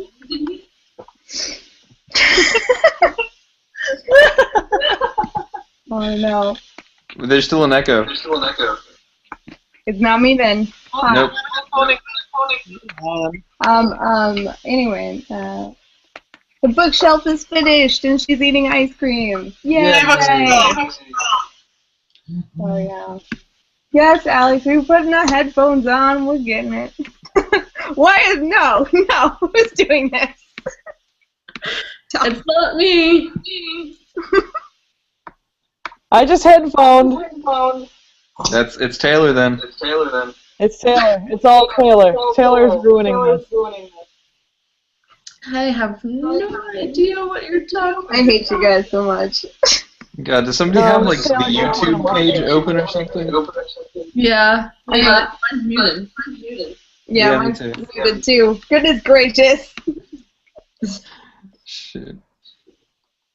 Come on, just let's get on with this question and Okay, this mustache. Your mustache is chasing you. It matches my Okay, so my favorite design, I'm not even going to listen to this. My favorite design was for USITT, my senior year of college. I went to the director with it's ridiculous. You guys are all ridiculous. I went to the director and asked him, like, okay, so what's the difference between a drip coming from a normal pipe and a rusty pipe? And he goes up to me, and it's just like, I really don't know what the difference is, but because you're asking that question, that's the right question to ask. And then, like, it's like, that's ridiculous. You need to give me some direction. But then the show actually turned out really well. There's, there might have been 300, 400 sound cues in that show all told, and so I was very proud of being able to get it done on top of, like, a senior workload in college, so I enjoyed it. Oh. Anyone else? What was the question? The design or build that you're most proud of. I mean, I assisted design Bat Boy last semester. I've only done like technically 2 shows. The last one was it was interesting, but it wasn't my favorite. I just enjoyed, even as hectic as it was to do Bat Boy, because normally it's done with a very small cast, but we had 21 people, so I was not only the designer I was working with actually do most of the mixing myself, which was really useful, but also kind of terrifying, because I was doing QLab and 21 mics at the same time, pretty much. Every now and then he would help me because he realized that I only have 2 hands, but other than that, it was a lot of fun and it ended up sounding really cool. Some of the things didn't necessarily make sense, but it was a lot of fun to press go on certain sound effects that we had found. We spent, at one point, during the production process, like half an hour listening to different types of cows mooing to try and find the right, like, giant cow noise that we had to get. And at one point, we had gotten so tired of cows that I started to be like, oh, look, the sound waves kind of look like cows. So it had gotten to that point, which is a lot of fun. And I had to press, like, go on that cue, and it was practically an Armageddon cow, which I thought was pretty fun. Hashtag Armageddon cow. Perfect. Because, like, we were like, oh, Armageddon cow, and then, like, the stage manager actually wrote that in her notes, and we're like, all right, well, that's what we had to call it now. I think I'm torn between 2 builds that were my favorite. One of them was Idaho. Over the summer we did the one with Falstaff that's not deathly, the funny one, Merry Wives. Yeah. Merry Wives at Windsor, and I did one of the wives, and honestly, like, I couldn't tell you if it was Quickly or the other one. But she wound up in this 1950s sort of, like, very draped gown, and the designer didn't give me very good reference to start from, and then he sent me a reference that contradicted his first reference, and then he showed up and saw it in the fitting and was like, this isn't right, I want it this way. And then in the next fitting, it didn't work well, and I basically went through 8 generations of this pattern in numerous fittings before it was just like, all right, this is what you wanted and you're happy. Great, we're done. And it was a beautiful dress, but it was like 2 solid weeks of nothing but trying to figure out what he wanted. And the other one, I think, was sort of the same challenge level. The designer knew what he wanted, but I was making a red dress. This was in an Anne Boleyn that we did, and it's a weird Anne Boleyn, because the whole concept of the story is it's King James, like, discovering Anne Boleyn's notes, and, like, this is what leads him to the King James Bible eventually. It's bizarre. But at some point in the show, James finds Anne's coronation dress and decides to, like, put it on. And so I'm making this coronation dress, but then Anne shows up in her coronation dress as a ghost. So there are 2 dresses being made. There's a white one and there's a red one.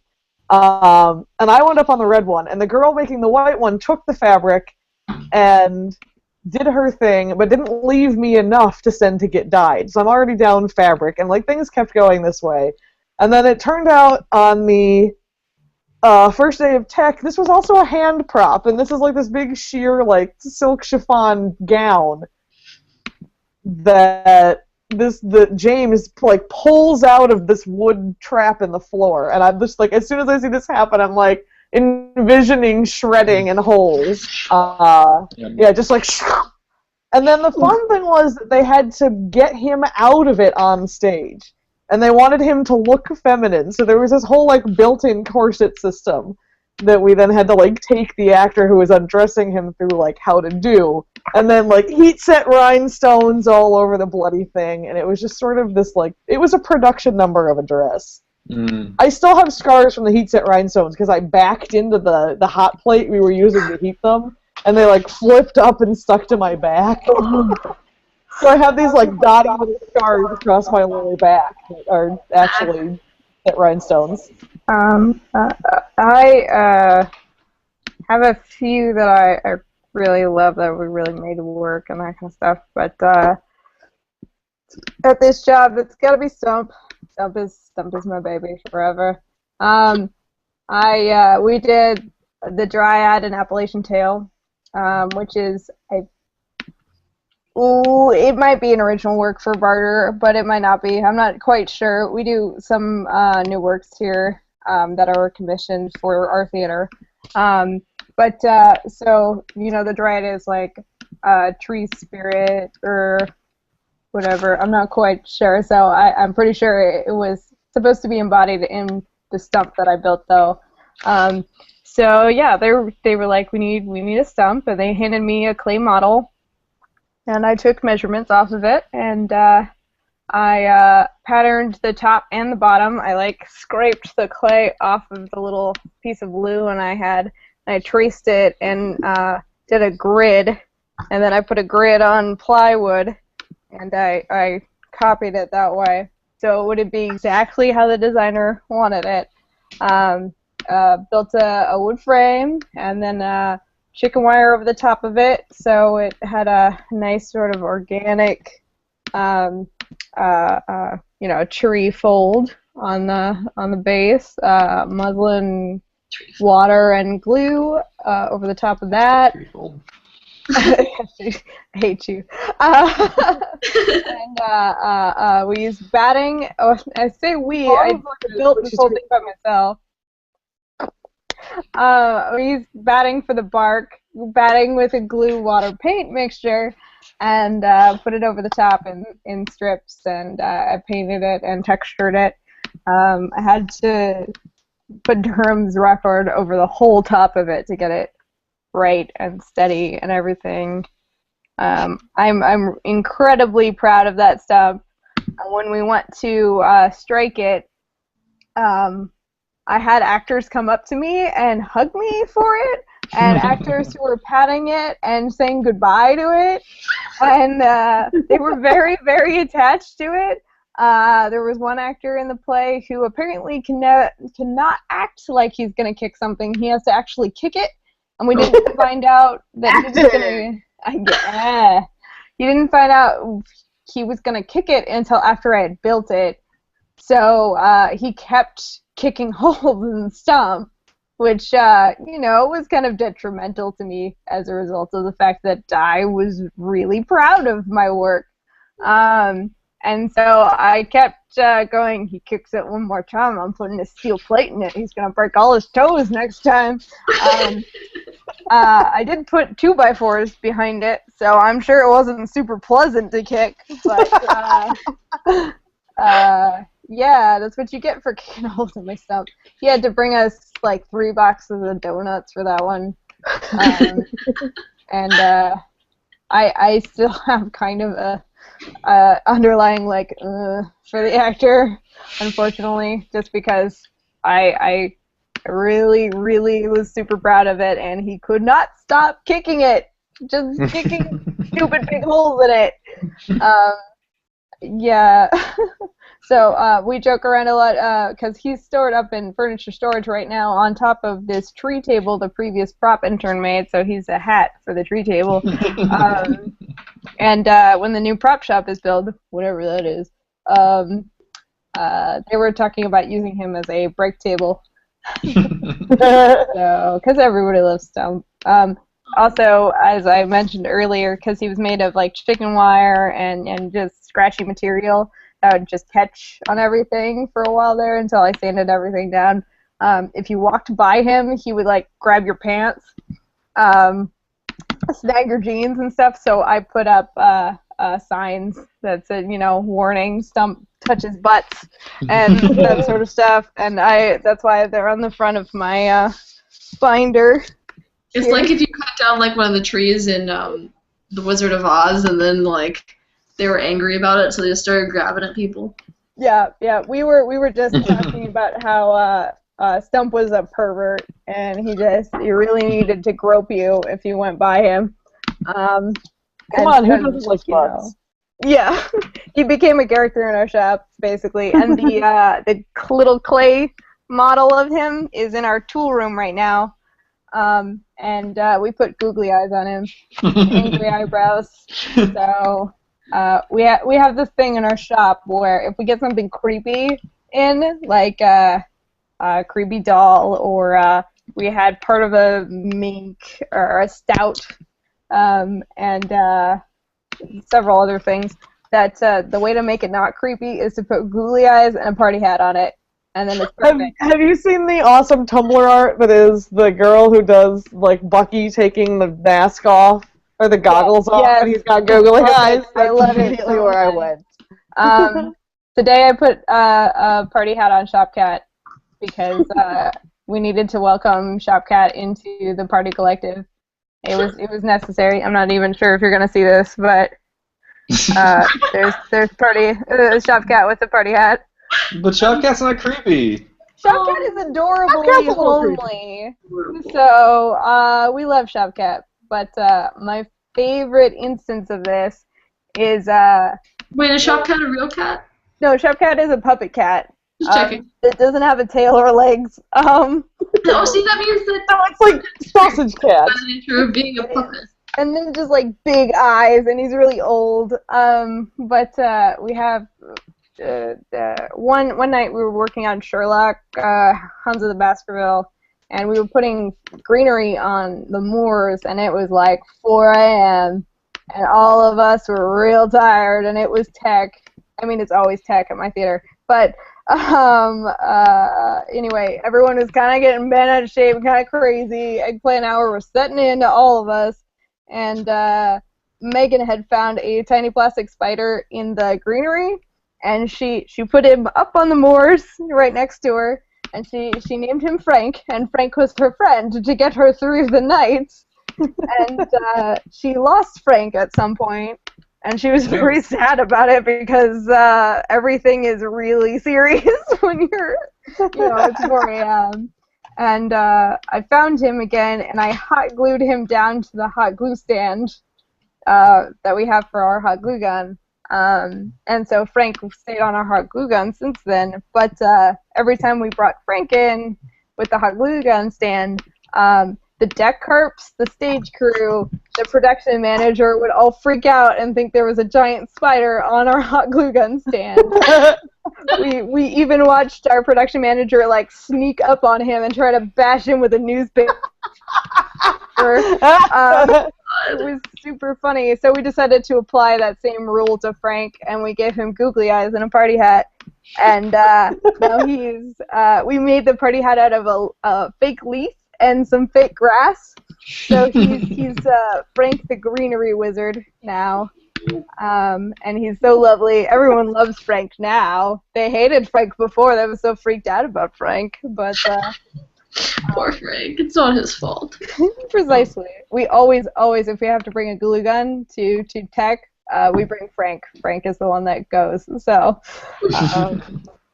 yeah. Anyway, yes. I'm Next question. Sure, you have questions in your inbox. So. Yeah, 1 out of 4 ain't bad. Okay. All right. This is from an anonymous. Oh no. Let's do this one. This one's a good question. X the Freemason. X the Freemason says favorite Sondheim musical. So they've worked on Assassins and Into the Woods, and they're currently preparing for Passions. Assassins is their favorite. My answer is Yuck, musicals. Please no. There's no God, such thing please as no. Sondheim. Yeah.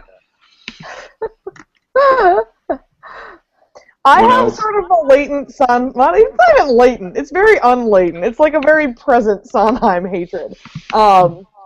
Because I worked on the Porgy and Bess that went to Broadway before it went to Broadway. I worked on it when it was still at ART in Boston. And Sondheim came out even before it went up. And was like, this is going to suck. You can't remake this show. And it was like, step off, Sondheim. Like, how many shows have you retold in different and interesting, well, semi-interesting ways? I also had to work on Assassins, and it was sort of just like a cluster of a show, so that doesn't probably help my hatred of Sondheim. Yeah. I don't think I have that much of a problem with Sondheim, but also I don't really think... I mean, that kind of sucks that he would do that. I'm sad to hear that he was kind of a dick about that. I don't know, I can listen to Sweeney Todd a lot. That one's kind of fun to listen to every now and then. Also reminds me of high school when I would sing it in cars with friends, so it's one of those things, but... My senior year musical was Into the Woods, so it's a special place in my heart, honestly, because it was we won Best Set that year for all of the high schools in Washington. Yay. Raked stage, my first raked stage.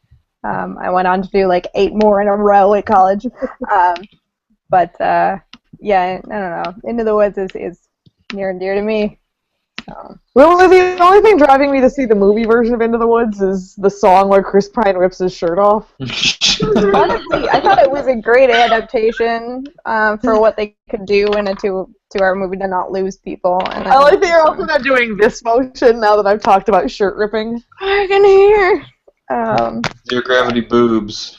There's no boobs right here. Hashtag No, we're talking... Boob physics, that was the one. Hashtag boob physics. Somebody has an SM kit with a stuffed dinosaur. That's amazing.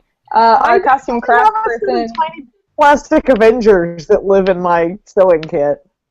Our costume crafts person has a whole set of plastic dinosaurs that she has outfitted in scarves and hats and collars and pants, and she leaves them around in the shop, and she's amazing, and she has a crest for costume crafts that includes the Craftosaurus, which is her big T-Rex that she has. When I was doing that first internship that I had, we worked on an LS9, and there was a little dinosaur that always sat like he was a little triceratops that was sitting on the soundboard. I think he was part of a McDonald's meal at one point in the past, but then they just adopted him as the soundboard pet. We have like besides Shopcat now. Shopcat has to go back into Mary Poppins eventually, but we'll keep Shopcat for as long as we can. The acting company is going on vacation next week, so we get a whole week of Shopcat to ourselves. So we have little Elvis, who is a giant bear that's probably about as big as me. He has a party hat, predictably, and a mustache and an eye patch, and you can take a nap on him so easily. He has Party Stout on him, which is, one of those like mink stouts that rich people wear, except he's only half of one, and his eyes creeped me out so bad. That's where I started the googly eye and party hat thing. I could not look at him in the eyes, so I needed to cover them. And then there's Hula Rat, which is a scary-ass looking plastic rat with like this menacing big teeth look, and his eyes are all crazy, and he has a hula skirt and a lay on. So now he's not threatening anymore. And they hang out in our shop, and then me and Megan make Avengers out of wind-up chickens. So our old shop mascot was, at least in like our Playhouse Theater, was a camel, because everywhere there's like, they must have made like stamps and stencils, but like it says "Don't bust my hump" and has like camels everywhere all over our shop, and like there's even like a camel like stuffed thing that's hanging with that sign too. I refer to him as Carlos, but I don't know if he had an actual name, and nobody in the Playhouse who works there currently knows, and I'm just like, yeah, it's just kind of just there now, so I call him Carlos the camel. We had this awful hanging Halloween decoration that people just called Bat Rat Cat, because you really couldn't tell what it was. It was like a cat head with like a ghost like dangly body, but then there was this like tail hanging out of it, so it became Bat Rat Cat. And he hung from the ceiling, and then the fire marshal came in and was like, "I don't like this, take it down." So Bat Rat Cat is in a box somewhere, I think. We had what did they call it? I think they called it like Pigman or something, or Pig Gremlin, or I can't remember, but apparently a couple of years ago at Shakespeare Jersey, the prop master insisted, or the scenic charge, I'm not sure which one, insisted that he was going to carve this gremlin out of foam for the show. And people kept being like, "Are you sure? Do you want some help?" etc. And he's like, no, I got this. And they come in, and it's horrible. It's got like a pig snout and weird eyes, and it's really thin in the face and everything. And they're like, "Okay, you have to hide that right now. The artistic director is coming. She cannot see that. You will be murdered." So they hid it in the shop, and he was like, "I guess we're buying it." Real fast, but they keep it up above the TV's office, and it is the creepiest looking, like horribly disfigured pig man thing. Pig man bear. But it's like a warning to not fuck up that bad again. I love it when you've got the "don't fuck it up" warning thing. There are a lot of like, I think there's at least 2 like fake decapitated heads that were used to use as props at one point, and one of them is on a stake backstage, and like there's a sign next to him that says "He talked backstage." And there's one in the shop that's just hanging. I can't remember why, but it has a really nice like knot attached to it. So I was like, oh, I appreciate that rope work. That's kind of interesting to look at. Kind of scary. I got a really nice anonymous here I want to read. It's kind of a question, but I think it's more of a rhetorical question. It says, "Okay, so I'm watching your live Doom Squad video, and you're all my idols. God bless your souls. But I have a question for real. How are you all so good looking while you're all doing backstage stuff? Thanks, you guys are my idols. Bless." So we've been blessed by this anonymous first. But also, yeah. So beauty tips backstage. We actually, okay, so I got to tell a story. We sat here a little bit before the show, before we started live broadcasting, when it was just me and Tika and Liz. And Liz is putting on her makeup and in front of the camera, and so it keeps like jumping back to Liz, you know, the makeup going on. She's using the camera to put it on. She's leaning in. And yeah. Her eyeliner like in the camera. Well, she says she's got to do it because when Taylor gets here, she's gonna have perfect winged eyeliner and all that. Wasn't wrong. But thank you. I recommended. don't wear makeup on the daily. I don't. So I just get covered in crap, and that's it. I don't try to look pretty. It's just like whatever, go to work and get covered in leather dye and mesa dust and blah blah blah. blah. I usually look like a werewolf when I'm working with steel because it's just like all over my face. Werewolves are pretty badass, Liz. I don't know if that's necessarily a bad thing. You're pretty badass, so. That's accurate. That's an accurate statement. I used to have a TD to me. We worked with Steel a lot that summer, and he would come up and he'd be like, "It looks like you're working real hard today, Liz." And I'm like, "Oh God, it's all over my face, isn't it?" And he's like, "Oh yeah, oh yeah." I mean, the thing and so is that, I'd like, get back and.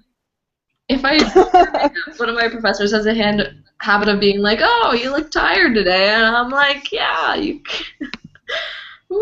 My favorite thing was when I was working as a dyer in Portland, and like you're dying, and you're getting it's just Please don't die. We like you. Because dye, a lot of people don't realize like dye comes in powder form. So like once you open it, you have to wear a respirator. It gets like all up in the air. And I was doing this like long sequence of dye steps at one point. So it's like powder everywhere, and it's the middle of like August, and I'm sweating, and I like. Finally get out of the dye room and like look in the mirror, and I'm just like speckled. And of course at this point it's like it's too late to just wipe it off, so then I've got to go for there's this really harsh sort of gritty soap that will take dye off your skin, and so I'm like washing my face in this stuff, and then it like sucks all the moisture out of your face, and then I'm walking around like this because it like hurts too much to try to move my skin, and I'm like, anyone, like lotion of any kind, and the best they could do was like Vaseline. Ew. So I'm trying to like dab Vaseline on to just try to make my face mobile again. Oh man, dyeing is quite a thing. Yeah, I'm sure it Dyeing is. is quite a thing. Oh, I mean, you dyeing came is back quite from a the thing. afterlife, so at least there's that. But I'm also real bad about putting holes in my gloves, so I'll generally end the day with like blue and green fingers. Yeah. I still I just attempt to realized work that with because I just realized that because I'm working on the comic on the computer now, every like 3 seconds or so it keeps jumping back to my face because I'm clicking the mouse while I'm drawing. So yeah, I had to just stop clicking like the let it do it thing because everything it's like Tika Steve, Tika Steve, Tika Steve. I'm sorry. If I had a better way to do it, I would. But also, I need to do a comic, so I keep working. Wow. Also, Steve. Also, Tech Doom Squad needs a logo. What? What was that? Tech Doom Squad needs a logo.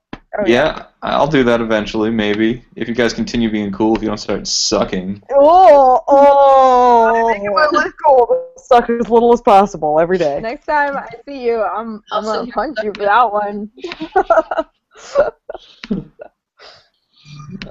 Oh goodness gracious! Okay, next question. Next question. Before we keep going down the sucking hole. Going down the second hole. Going back to the discussion of holes we had earlier. You have more questions, Steve? I've got a ton more. Yeah, you do. Okay. Here's a good one. Okay, Anonymous asks, is it bad to want to do both acting and tech? I genuinely love doing both sides, but I feel like it gets really negative response from people. Negative response when people make it seem like it's bad. So what do you think? Can you be an actor and a techie? It's not bad. It's just hard? Question mark? Depending on how focused you want to be in either one. I mean, it's good in the sense that you can probably get a job in either section if you needed to, because I know there's not always work in either. but at the same time, that sounds very challenging to really master your focus if you're doing both. I think it's mostly people are like, okay, do you really want to do an actor? Do you really want to be an actor? Do you really want to be a tech? So if you're doing one thing, they might be like, well, do you want to stay as that thing? Is this your goal? Or are you, waiting until you get that acting gig? And that sort of thing. I think it's more like that apprehension. And for some reason, wardrobers fall into that a lot. Where like I've known a lot of wardrobers who are really just actors, and they'll say this. Like it's not like I'm painting them with this brush, but a lot of people that are wardrobers who are working wardrobe because they don't have an acting gig, and as soon as the acting gig comes, like they're gone. And don't get me wrong, like a lot of them are great wardrobers, but there is still this sense that wardrobe is that job backstage that any drunk monkey can do, which is not true, and I will fight anyone on that, but that for some reason that's sort of the lowest common denominator position, and so a lot of actors wind up there. Yeah. Well, I work at an ensemble theater where probably half of the company are actors, and they all also will do a lot of tech work. I know a number of great actors who are also really good stage managers, and at our theater, most of the props people are more buyers than like fabricators, and so they do that a lot. Which I mean, it's not the same as what Liz does, so it's a different job. But I mean, I know a lot of actors that do it. I know actors that do directing. And most of them, unfortunately, like I feel like their main focus is on acting, and they do this because the company needs it to be done. I know that I'm the only person in the company that is first and foremost a sound person. So like that makes it a little bit difficult. Like I would love to see more people that are like their tech side first and the acting side second. But, And I think too that there's sort of two different mindsets that I feel like a lot of the actors that I know, it's like I'm looking for my big break. Like I'm looking for like the one thing that will get me there. And the tech folks are like, I want to learn everything. Let me do everything. Like you got a thing for me to do, I'll do that thing. Great. Like yeah, it's weird to have like a whole bunch of technicians who are like, this is what I want to do, and I want to just get the best at it and that sort of thing, and then have someone thrown into it in a job that's like, oh, I'm just waiting until I'm, find that acting gig and whatnot. So that's, sometimes you're just kind of like, oh, what? As much as I do, maybe it could be the mindset. Like I run into a lot of people in prop gigs who want to be scenic designers, and I want to be props forever. Props is my thing. I don't ever want to be a scenic designer. And so when I meet those people, I'm like, oh, I always thought I was meeting somebody else that really, really loves props and that kind of thing. Hell, I hardly know any sound people that even want to be sound people. That's what, and I keep getting people who run into me and they're like, oh, so you're just working in the shop until you can make it as designer. And I'm like, no, if I never had to design anything again, it will be the best day of my life. I mean, all the prop people that I know are like, I'm only a prop master because that's the advancement. Otherwise, I just want to be building things forever. So most prop people become prop masters just because, oh, I guess I should move up into prop master. But I've always wanted to work at a theater that has a designated, like I've always wanted to work costume crafts at a theater with a designated props person, because I feel like there's so much sort of interplay in a lot of that. It would be really fun. I love working with costume crafts, and I wish I knew more about costume crafts. Our costume crafts lady here is stupendous and so lovely. I mean, she has her own little community of dinosaurs that she outfits, so she has to be. Do you know the forbidden question of costume crafts? What? The costume crafts question you are never ever allowed to ask. Can I hot glue this? I mean, if you ask that in props, we're like, hell yeah, let's hot glue that shit. So, At least the craft lady I learned from, hot glue was like the verboten subject. Like, you could use it, but you couldn't let on that you had used it. Oh boy. um, Hot glue is scary. I've heard myself on many a gun. I once got for my birthday after one of my first summer stocks, we went up to New York, and my mother got us Lion King tickets, and it's very exciting. And she then got us, she apparently talked to the production stage manager, and we got a backstage tour from the head of puppets for the Lion King. That's awesome. I made those puppets. And they're so cool.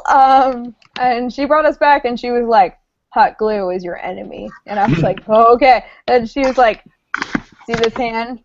I don't have any fingerprints on this hand because of hot glue. And she's like, I don't feel anything anymore on these 3 fingers because of hot glue. I was like, holy crap! Well, what's so funny is I worked for the company that made all the touring Lion King puppets, and we never hot glued them. Like, we always did like the series of rivets and like straps and like blah blah blah blah blah. And we get them back to fix them, and like the fix would be covered in hot glue, so you'd have to spend like 3 hours like peeling the hot glue off of the carbon fiber bits to like get down to the repair. Yeah. Oh no. I know that real well. Getting things back, and from even previous prop people who worked in my theater, and just like scraping the hot glue off. Yeah, but we have this thing. I have 2 scars from hot glue. I can't even remember what I was making. It fell on my arm and I got burned. So whenever we touch hot glue in our shop, you all of a sudden hear, hot glue is hot! My general yell is still hot! Yeah, it's like, I tested it out for all of us, by the way. And me and my boss accidentally, like, coated part of our hands in really hot glue on the same day, like 5 minutes apart from each other. And I did it first, and then she did it. And she looks me in the eye and she goes, by the way, hot glue is really hot. And it was so sad. Yeah, hot glue is a danger, but we have to use it all the time. In our costume shop, for some reason, we don't use the magnetic pin holders, which, like, I'm not quite sure why. We have a series of, like, tuna cans and, like, old cat food cans, like little low-sided, sort of flat dishes to hold pins. Yep. And so the call when someone, like, pushes one of those off the table accidentally and drops it on the floor is gravity check, it's still on. Because there's just, like, pins all over it, and then the entire shop has to go find, like, all the magnets and, like, pick up the stupid pins. And... There's a question on the chat that's asking how we met each other. USITT, like, last week. Well, yeah. like Tumblr first. So yeah, like Liz and I were partners in crime. Not partners in crime, but like we were blogged like bloggers of each other. And then I showed up somewhere. I mean, me and Mermaid Queen over here were mutuals for a long time too. And then we had the Tumblr Tech meetup. Obviously, me and Q2Q were also mutuals. Steve started talking to me because he reblogged my most embarrassing moment of my entire life and got like 250 notes because he's a jerk. Wait, what was that? Which embarrassing moment? A couple weeks back, or like a month. How long ago was that? More than a month ago. I got stuck in a vending machine. You see why I reblogged it. For almost an hour. I was trapped. The coin return button had been removed, and I was being frustrated. It was 2 a.m. It was after tech. I had just gotten off work. I just wanted a soda. I put my money in, and everything was sold out, so I wanted my money back. And I reached into the coin return where the coin return button would have been, and I wasn't thinking straight. And I thought, this is kind of far in for a coin return button. That's what she said. And it went past my knuckle, and I couldn't pull it back out. Thankfully, I had my phone on me. I called everyone that I knew the number of that lives in my building. I was in the basement, and none of them picked up. And then I called my boss, and she picked up because she had just gotten home. And apparently, according to my boss, as soon as I told her about what was happening to me, she was out of bed with one pant leg on, one shoe on. Her husband, Glenn, was getting up like, what is happening? Is there a fire? And then a gal in my building texted me like, oh, did you just text or did you just call me? So I could just be like, oh, I'm sorry, Helen, go back to sleep. And she came down with ice and coconut oil, and for a while there, we thought we were going to have to call the fire department and break this fucking vending machine open. And then as she was going to type 911 in, I pulled my finger out of the vending machine. Brilliant. Yep. Yes, when Steve got here, I introduced him to the vending machine. We got a selfie. Friendship. So, And I think for a long time I was the person that harassed Steve because his costumer was wrong. Yep, that's you. You're that one. And I think earlier, like after the meetup, at some point he sort of looked at me and he was like, "I thought you were going to be kind of a dick, but you're pretty awesome in person." You made that up. You fabricated that. That never happened. That's You a falsehood. definitely, there was definitely, I might have been different words. The sentiment was definitely there. Nope. You're awful. You're all terrible. So, obviously, I went as Steve's PA because he needed assistant to help him handle the shit. And then we had a Tumblr checkup meetup at USITT, and Tika showed up late. Yes, she I'm did. sorry, my grad school was buying us drinks. I mean, Valid excuse.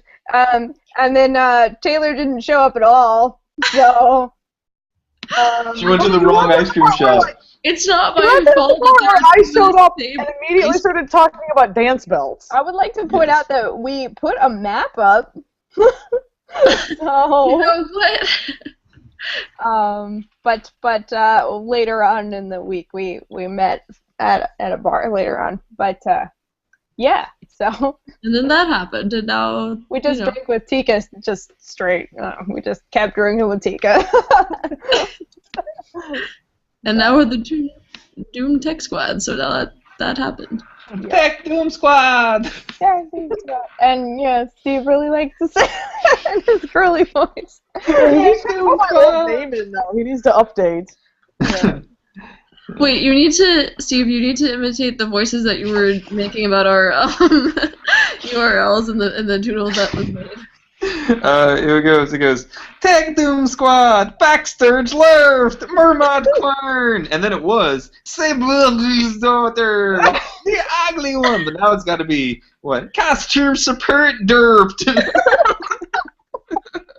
So good. Because clearly Steve is totally the ugly one. Comparatively, you guys are all gorgeous, and I'm just chud.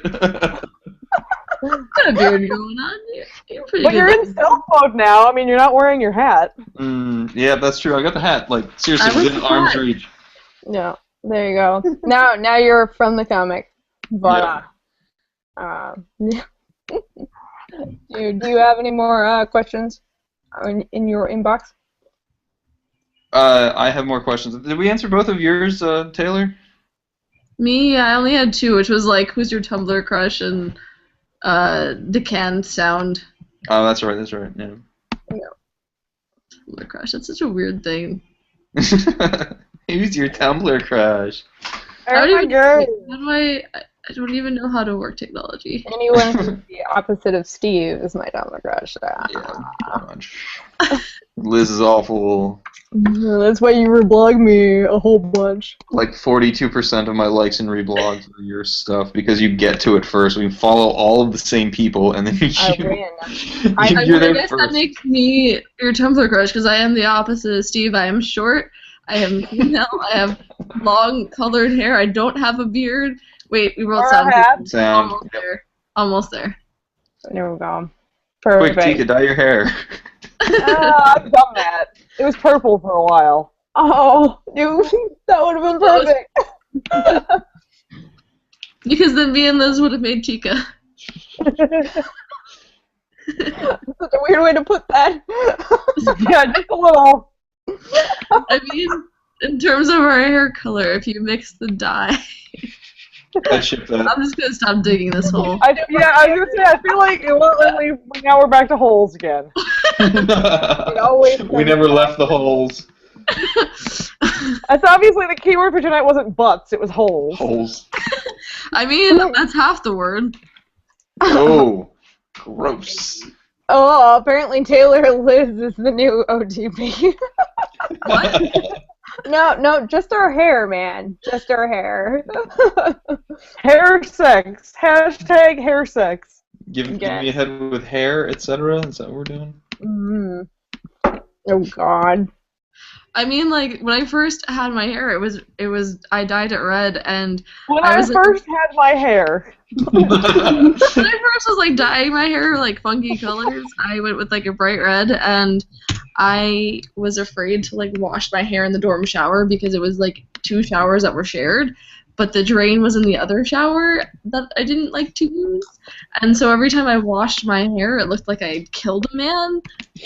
And so I was like, I can't really wash this if someone's showering next to me because they'll think something went horribly wrong, and maybe it did, but they don't need to know that.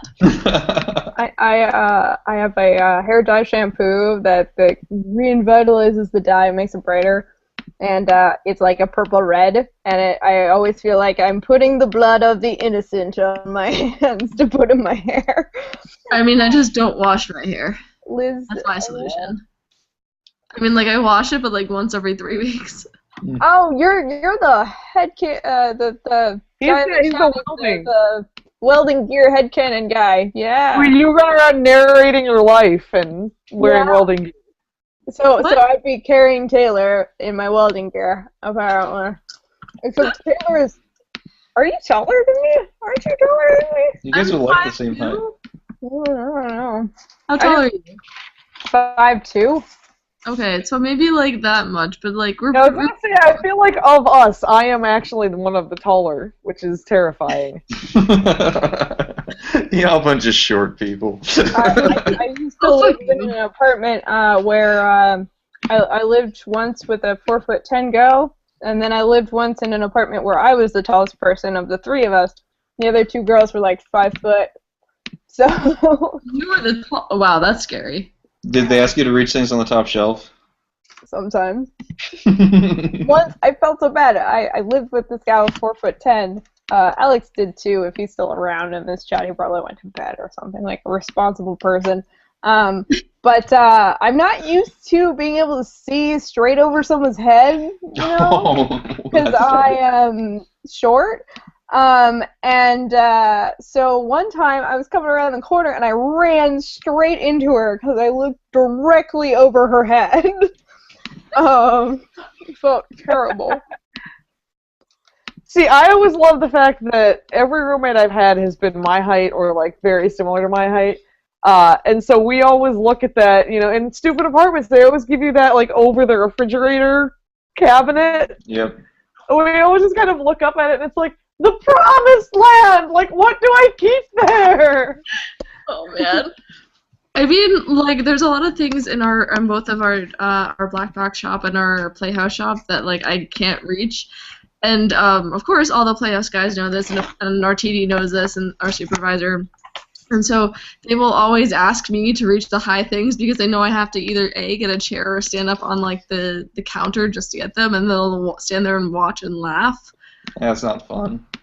Oh. It is for them, apparently. A bunch of jerks.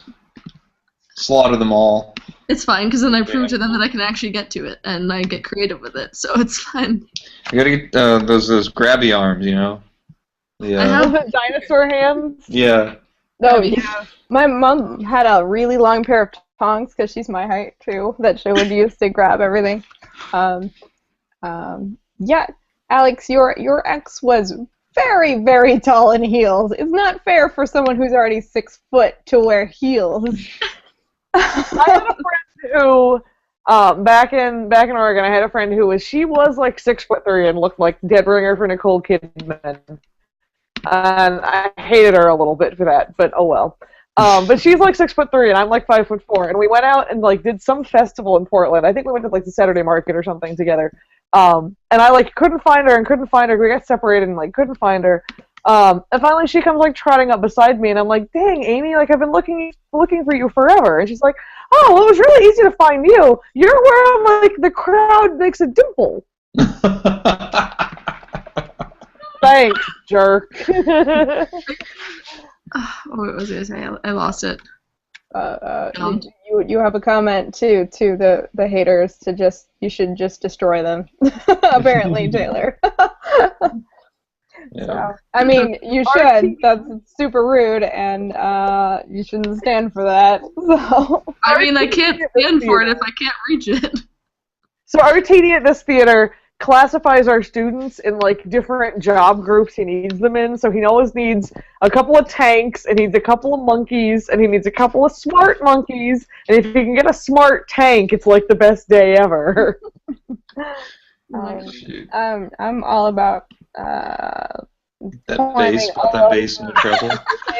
And so we have like 4 levels in our furniture stock, and we have to put things on the top of it, and it's like 20 feet in the air a lot. So I tend to be the one that crawls up onto the top of all this stock and whatnot, and kind of some dangerous maneuvers. And my boss and Megan will stand there at the bottom and just be like, and they'll just be like, don't, she made it, okay. It's okay, but it's much faster than bringing a ladder in. So, yeah. Oh God. Oh, goodness gracious. Short problems. I mean, the funny thing is that I am the shortest one in my family. Like, my dad is 6'4", and my mom is like 5'7", and all the women in my family are her height or taller, or like all the men in my height are at least 6 in my family are at least 6 foot. So I'm just here hanging out at 5'2". Everyone's like, "Are those your parents?" And I'm like, "Yeah." They're like, "You're adopted." I used to date a guy who was 6'5", and his whole family was between 5'10" and 6'5". I've been there. And my dad and my brother are 5'10", and me and my mom are 5'2" and 5'1". And once they all met each other, and his mom goes, "Aw, they're a fun-sized family." I mean, I visited my boyfriend at the time, like a year ago, in Canada, and She has a boyfriend who lives in Canada. I did. His name is Regina. He lives in Vancouver. His name is Albert. But I did at the time when I went to go visit Toronto. They moved all of like the snack foods, the foods that like me and him would be eating, down to a lower shelf so that I could reach it when I was there for a week. His name is Toronto. He lives in Alberta.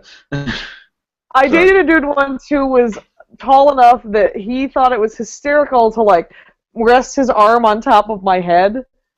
Yeah. And like every chance he got, he would do this. Until finally I started like poking him every time he did it.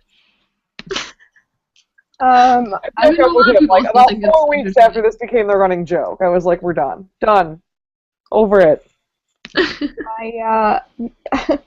I think I had my first boyfriend would always try to put his arm on my head, and I started just holding my knife right here and just waiting, because he would put his arm down, and I'd be like, "No."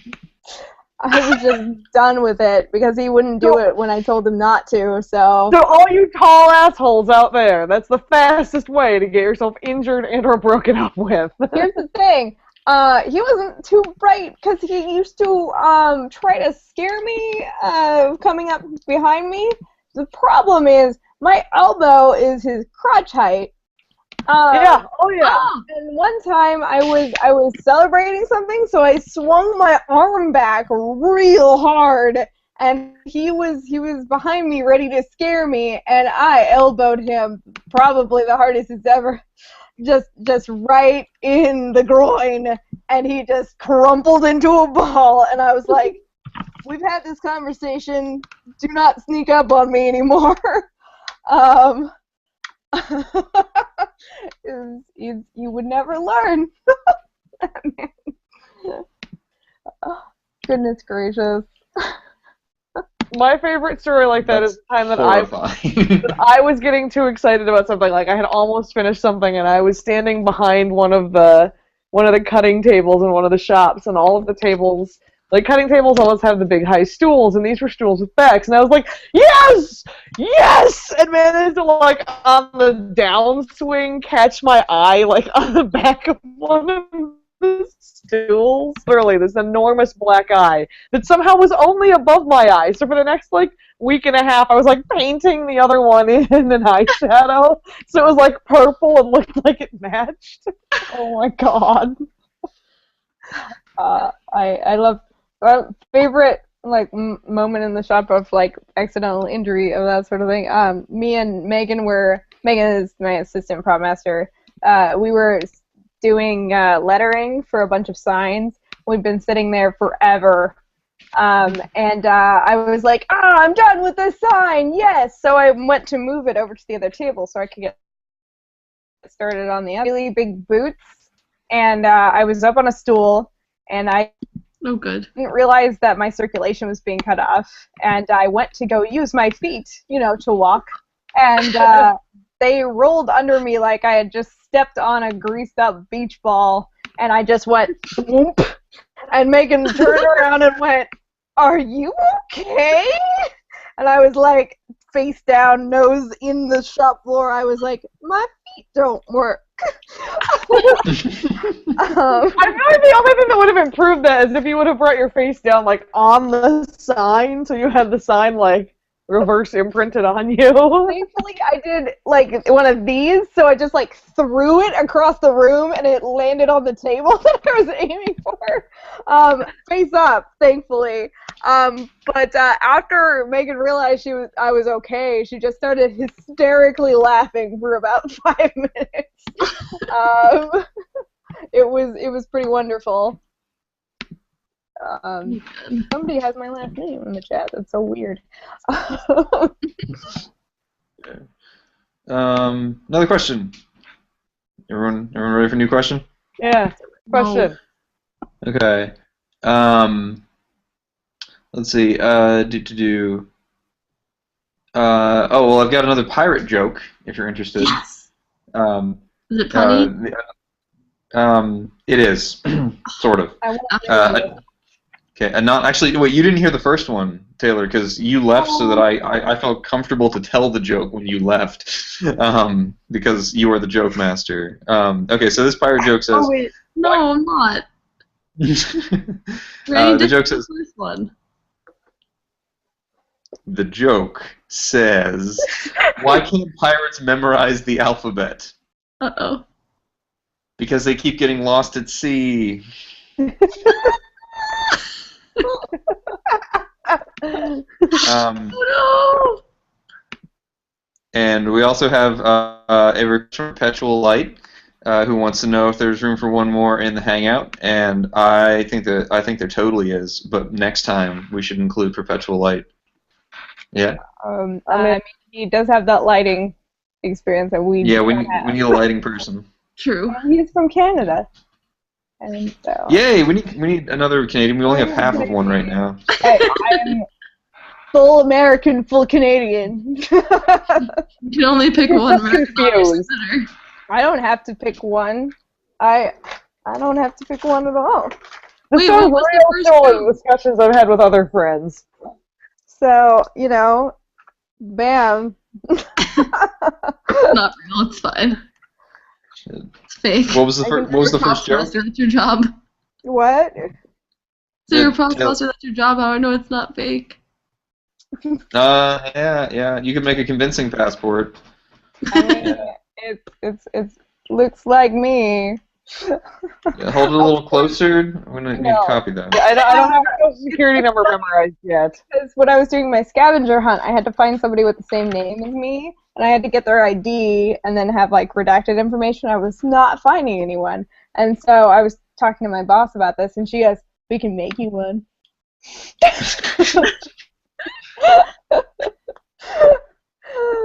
Wait, Steve, what was the first pirate joke?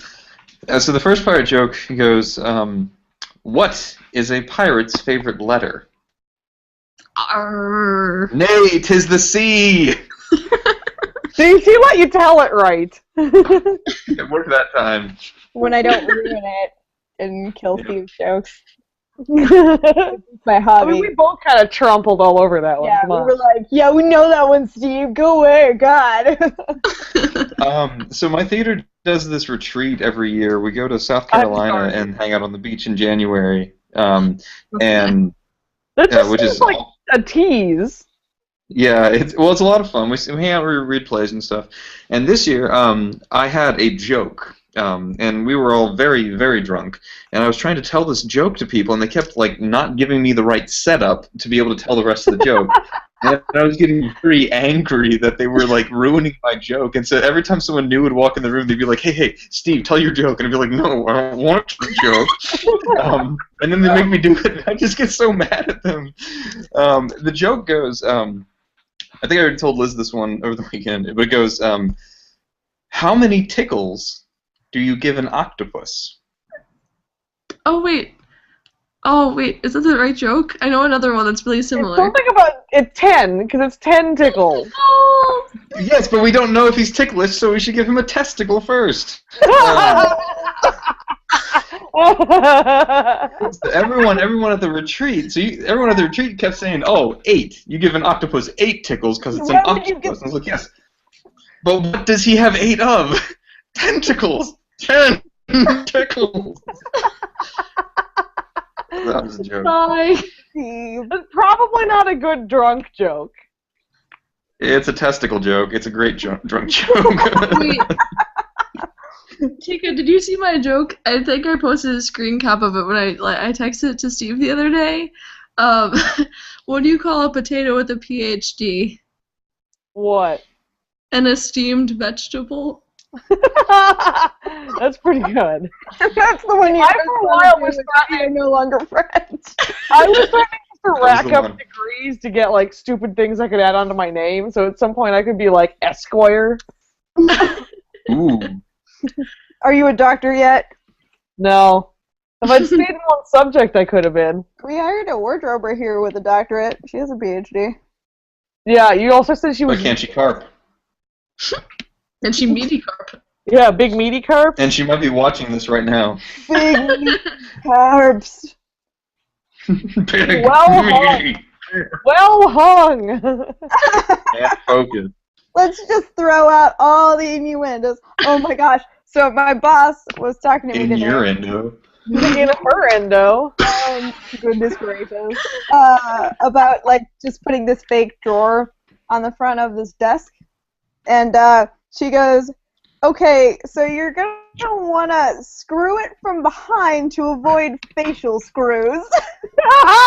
Yes, you are. She was like, Yes, wait you a are. minute. And she's like, don't report me to management, okay? And I was like, I'm calling Camille right now.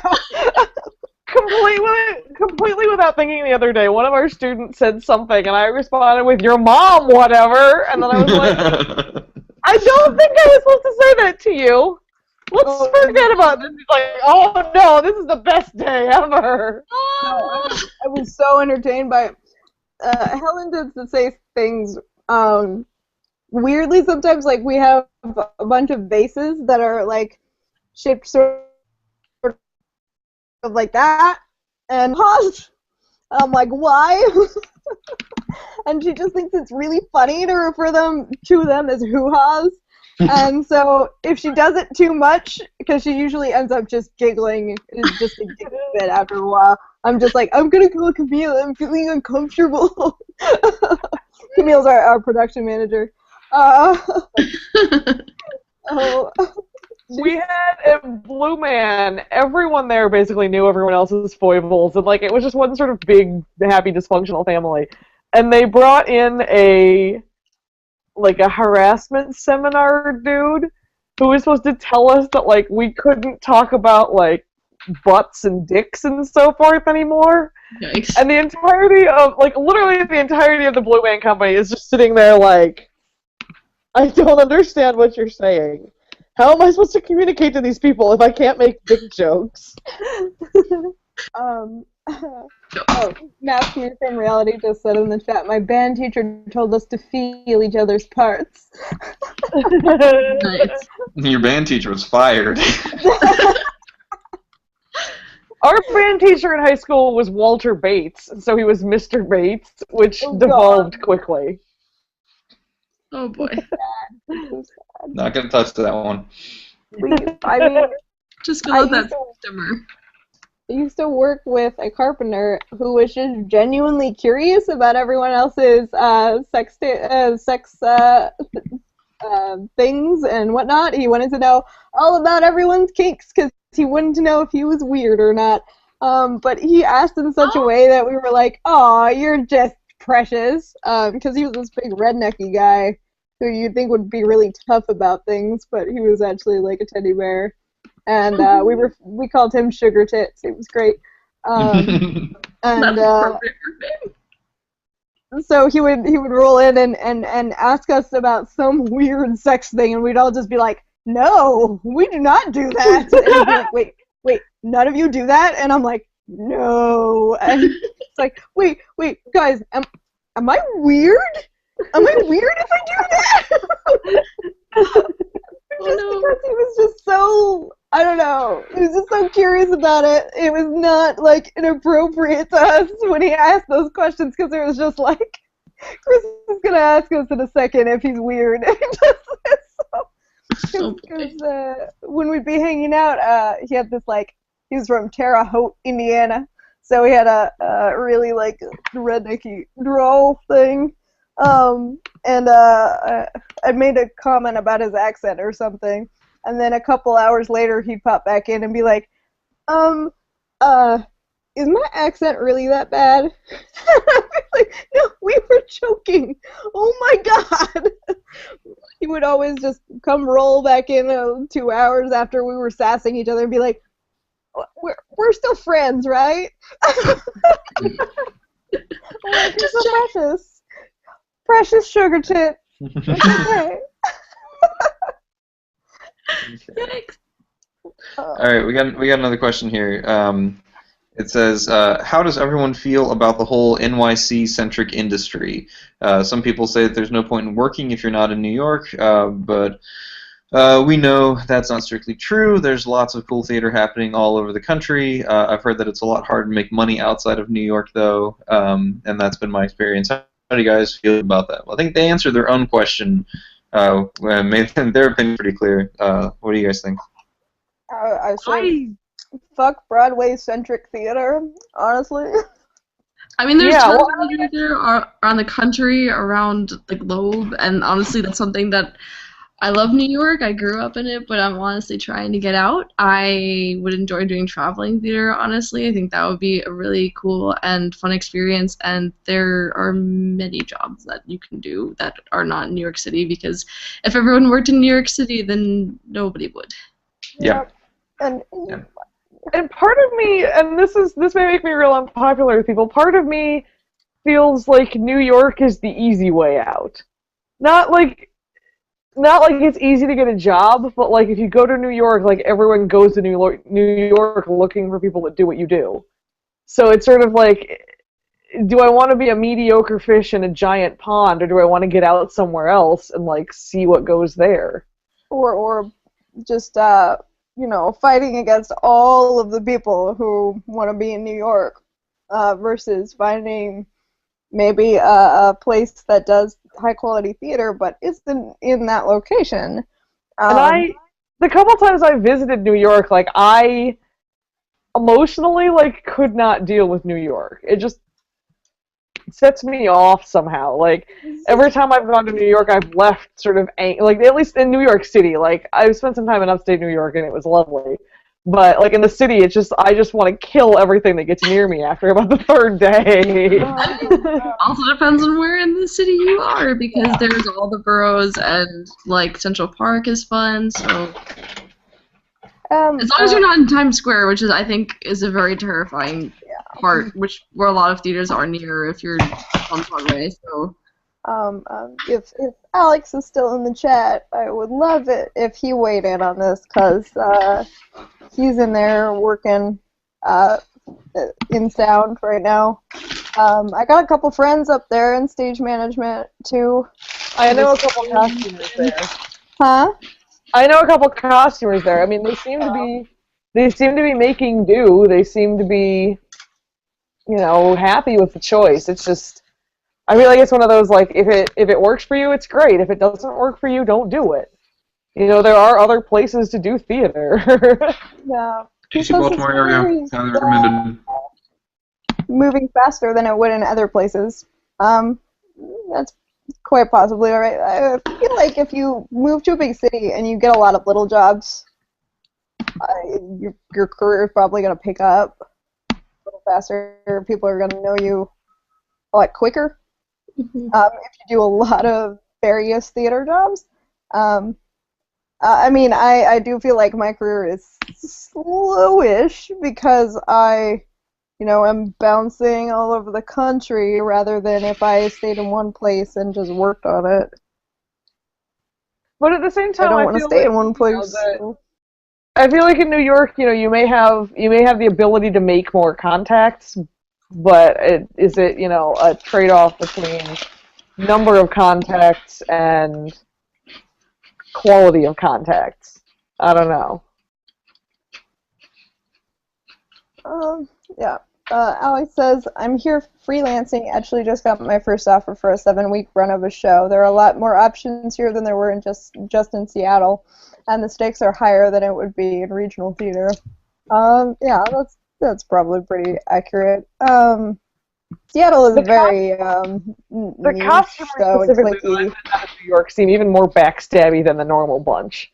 Not all of them. Like, they just seem, as a collective, a lot more backstabby, and I don't deal well with the politicking that goes on in costume shops anyway. So putting me in a costume shop with a bunch of New York-bred people who want to, kick my feet out from under me is just gonna make me frantic after a while. When you have a lot more people in a job pool, I feel like there's going to be a lot more cutthroatness for jobs. Are people competing for jobs here in Abingdon, Virginia? There's one theater. You work for the barter, or you don't work for anything. So I certainly don't have like those high stakes out here, and there's like no competition. No one's gonna swoop in and take my job immediately. I mean, they're hiring for my job right now, but if I had quit without prior notice, they wouldn't have been able to get somebody that quick. So it's I feel like I'm more valued as a worker working out somewhere like this than in New York. Yeah. So I don't know. It's like Katie is saying in the chat too. Like, I'm not gonna say I want financial security for the rest of my life, but I'd love to know that I'm not gonna have to live in a closet with 8 other people just to get by, which has also been my my experience in New York. Quality of life is important. I mean, like, food and smelling good. Food and smelling good, yes. Maybe somewhere to sleep, maybe. I don't know. Sometimes. Minor important things. It's not like you're sleeping all the time, though. You don't really need a place to do it, like, right? You sleep in the theater. So, like, I mean, and I've considered New York before because I tend to like the sort of big production costumes. So like the quick rig stuff from Cinderella, and like the stuff that you see, on the Broadway shows that are like big and complicated and so forth. But I feel like if I was going to do New York, I might as well do LA and try to get on one of the crews that's doing, superhero costumes or something. So. Yep. You and me, lady. I'm my dream is superhero props. So I'll make you some arrows. I mean, I have a friend who works in the film industry. I have a couple friends that work in the film industry out in LA. My good friend is a makeup artist out there. And I'm watching her do her thing, and I'm looking at people in New York doing their thing. And honestly, it's like, if I'm gonna fight for that, in one of those places, I'd rather it be in LA. Honestly, because for me, film and TV is more interesting. Honestly, that's one of my end goals. And also because California has very nice weather, and it's on the West Coast, which I prefer. And New York has a lot of bullshit. Of course, LA has a lot of bullshit too. So, oh yeah. But well, and that's the thing, is like you're asking two West Coasters and two like East Coasters essentially, like which city do you like better? And the two West Coasters are going, I want to go to LA, and the two East Coasters are being kind of ambivalent. Well, Alex My answer was not New York. grew up in California. He says he dislikes LA, and he likes NYC as a city. But I mean, I'm also good with going to work in Vancouver or Toronto. So I've been trying for Vancouver. Vancouver. Seattle will have me back. I found that out today. So Seattle will. I like Seattle. So yeah. I'm still on the like union West list in Coast. Seattle, even though I've been gone for I'm still on the union list for calls in Seattle, even though I've been gone for like 8 months. Local 15. I would like to take the opportunity to say that if you are supporting Q2Q Comics on Patreon, or if you are following me on the Comic Chameleon app, the comic is presently up, so you can go look at it now if you would like to. But I'm not going to show it to you just for watching the YouTube feed. You got to go find it yourself. Wow. Also, the next thing we're going to make him do is the YouTube feed logo. Yeah. Indeed. Okay, I've got like 4 more questions. Oh man. All right. Let's see what's a good one. What are your top tips? There would be Q-tips, Q2Q tips, right? What are your top tips for new techies? And what should a tech bring to rehearsal every day? Okay. Kind of feels like a SM or a stagehand. I don't know. The thing is, like, as a sound designer, I don't bring anything to rehearsal every day because I don't have to go to the rehearsal every day. Yeah, that's one of my main goals. Yeah, I enjoy that. So, like, if I'm going to like a Q2Q, then like I have a little kit. It's got like a soldering iron, and like if I know what equipment I'm working with, and I know what's going to break, and when it does break, I have the tools to fix it. So, just little things, wire cutters and soldering kit. And there's that echo again. I don't know where that's coming from. I mean, I only hear it. I don't hear it at all, actually. Oh, now it's gone. It's But coming from me. It's not my fault. I blame Taylor. I am the cavernous effect happening right now. apparently, You're a sound person.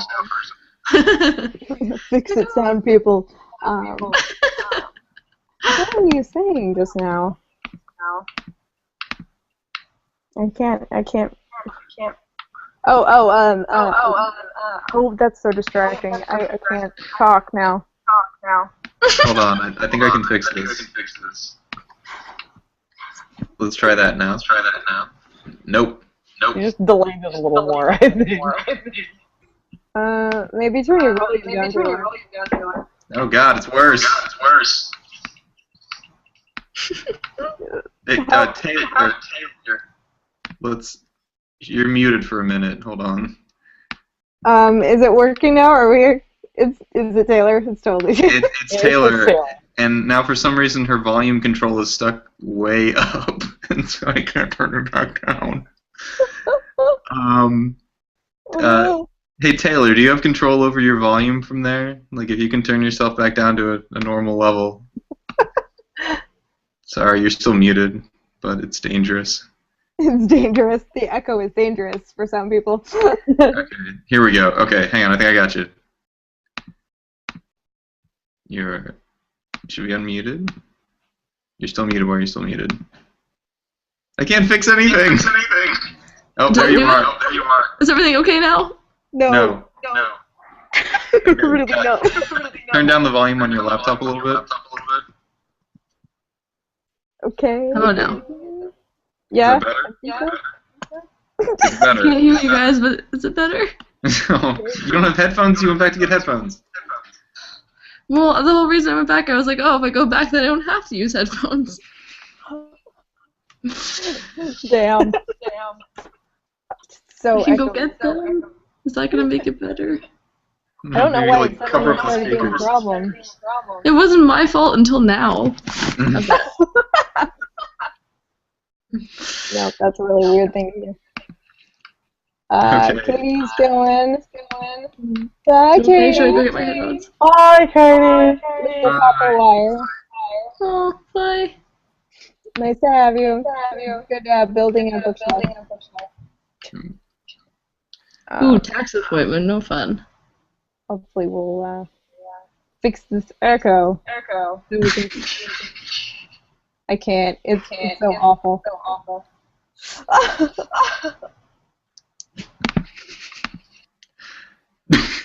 Fixed. All right. Have it Taylor's turn. We'll turn her back on when it's her turn to answer the question, I guess. So I mean, what I bring to work every day is I have a Leatherman, a serrated knife, a husky mat knife, and a little tape measure, and a Sharpie. And that's my Batman belt for the day. That I use. I probably use everything on my belt every day, probably. But that's for, props and stuff. So it's not for rehearsals. As far as advice for new technicians, find people that are good at what they do and work under them. Always ask questions. Don't be afraid to ask questions. Please don't just do something because you think that they're expecting you to know it, and then it could turn out dangerous for you. Like if somebody hands you a saw and tells you to use it, ask them how to use it before you use it. Don't get intimidated by, oh, I should have known how to use this, so I'll just wing it. Don't do it. Don't do it. Fucking do it. So I've watched people get into very dangerous situations that way. So I've almost been hurt as a result of that as well. Somebody was using a grinder with a cutting wheel as a grinding wheel. So they were pressing down on the flat surface of the cutting wheel, and it just started shattering. And it shot shards of cutting wheel at me and my fellow intern. But also, we were up on a 10-foot ladder, and we were sewing through this backdrop in the middle of the New Jersey summer when it was windy, and we kept trying to keep the backdrop at us, but also not so it would blow us over. And I found out halfway through that Joel didn't know how to sew, and he hadn't been knotting anything.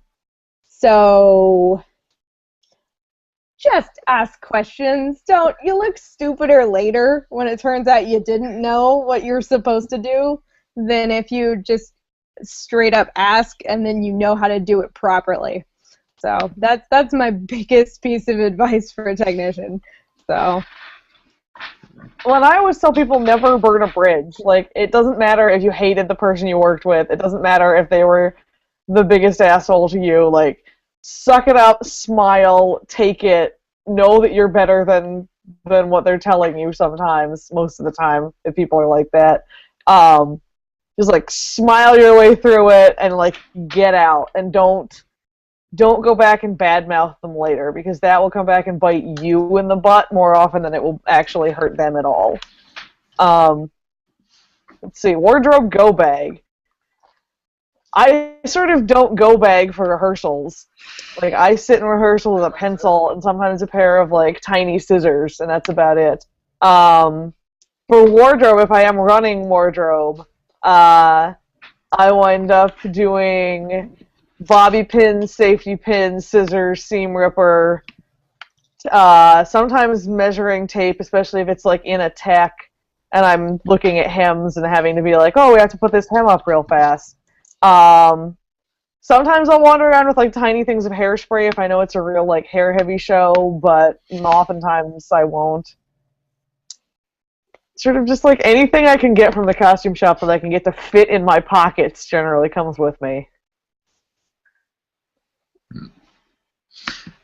Taylor, do you have an answer? Tech tips? What was the question? Was banned temporarily. Tech tips for new technicians, and what would you carry to rehearsal every day? Well,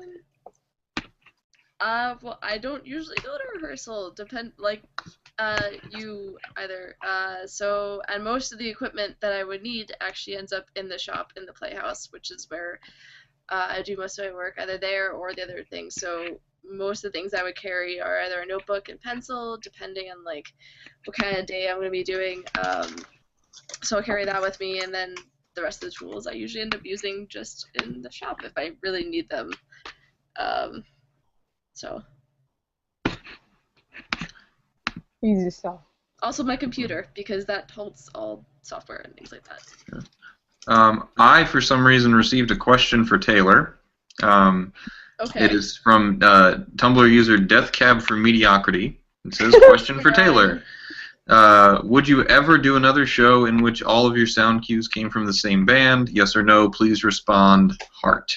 I feel like this is Taylor is like stacking the deck for herself here. This is someone that knows you. It is. Hey, Ronnie. I would definitely do another show that involved all the same band, because we recently did Richard, which we used all Alt-J music for, which was actually a lot of fun to do. I think it would depend on the band and also the show, because that could be something very fun, but I also would enjoy doing something where I get to mix different kinds of music with each other to find similar sounds, because that's an interesting project, I think. Would be searching for all the different things to make them cohesive. I like doing that for not only playlists that I make for people, but also, I don't know, so it's something I already like doing. Ooh, chair. There it was. There it was. We were supposed to look for that. Everybody drink! So that would be something I think I would like doing in terms of if I have to do it for a show. That might be something that like I think I'm already kind of skilled in, so it could be fun for me to play around with it. I think we need to make Steve do an all Mumford and Sons Henry V. I'd prefer not to.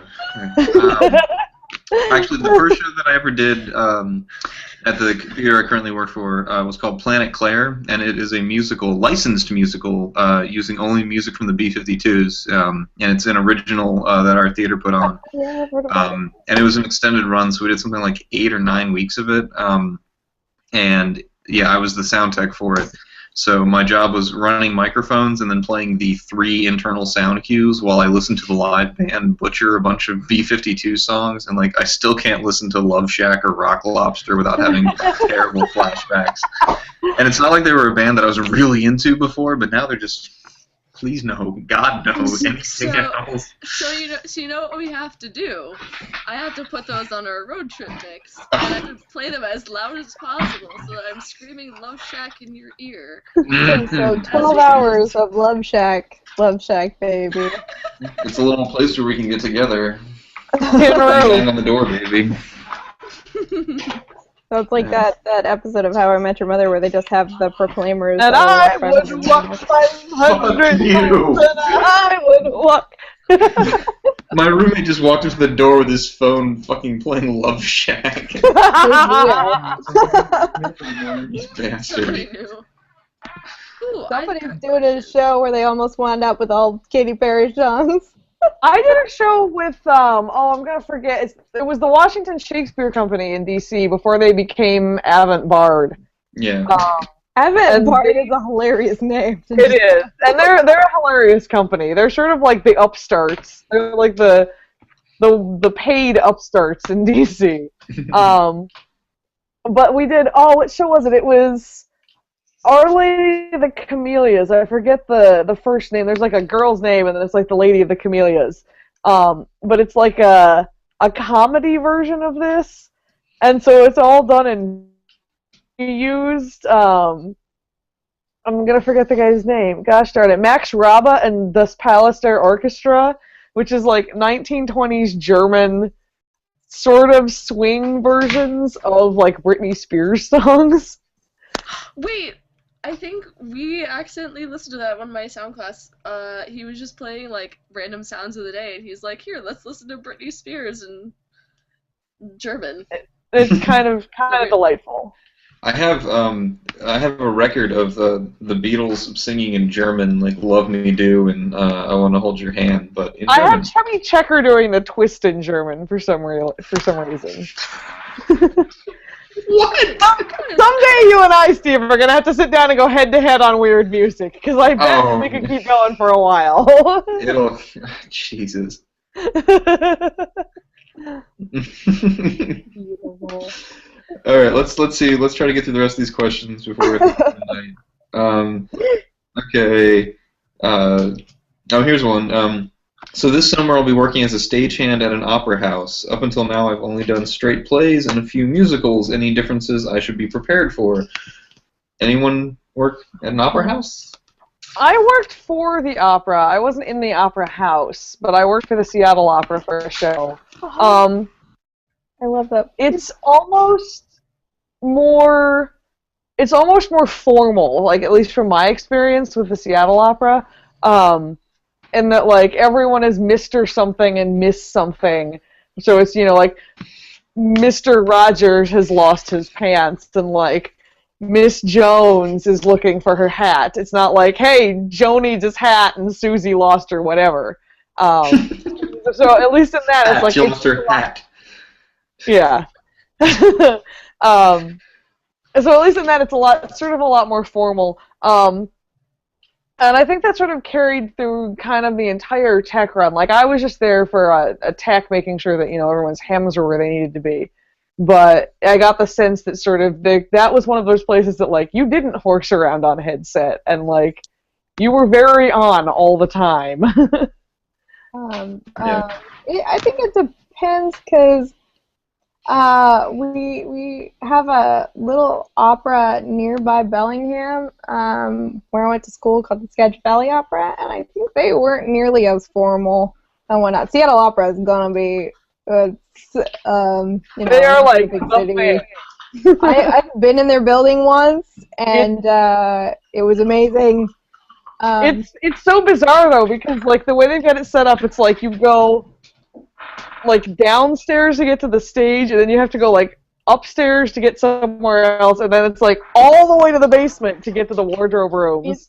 I came up and it's like 3 flights of stairs, and you're just like running stairs the entire time. I came up in the freight elevator, and it opened, and there was a cliff face in front of us, and we were all like, "Oh my god!" I was doing an internship for Seattle Scenic Studios at that time. And it was mostly I've heard that everything is bigger, everything is grander. There's a lot more people usually working in their shops and stuff. Alex worked at Santa Fe Opera, so he has an experience here. He says he did AV, so the experience isn't really applicable. Everything was much bigger, everything was spread out, the departments did not interact. I will say that we had to tiptoe around the singers, absolute respect at all times, not much joking around except for with the apprentice singers. That was Santa Fe Opera. I've heard a lot of stuff from Megan, who I work with right now. She was at Santa Fe Opera in props for 2 summers. They have 30 prop people in their prop shop. But the tick that I always got from that was everything is bigger and everything, but according to her, like, things are very light for the most part in the prop shop. I think it, of course, depends on the person who's running it. He says it's a lot like working corporate, actually. You have to maintain the appearance of professionality and decorum at all times, even if you're not. Which is hysterical, because the one corporate show I worked was probably the least professional group of people ever. I mean, I've met a couple people. I think we were at the Seattle Opera because one of the stagehands was doing a scenic design for one of the littler theaters in like Rainier area. And that was the only time we could meet him, was like on his 15 break. So were you in the theater or were you in the shop? Because the shop is the big warehouse. We were in the theater. Okay. We were on stage. We walked across there.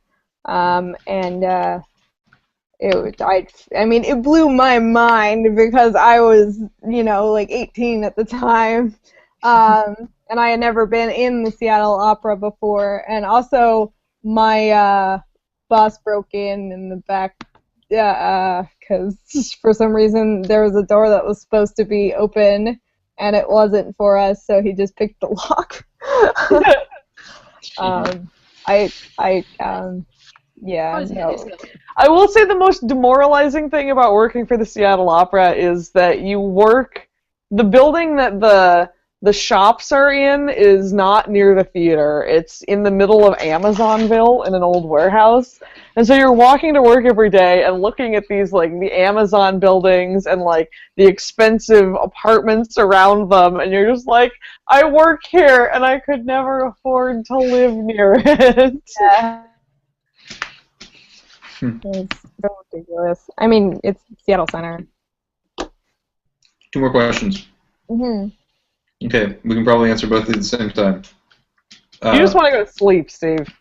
I've been up until He does not sleep. 5 a.m. like every day for the last 2 weeks, and my sleep schedule is just now set there.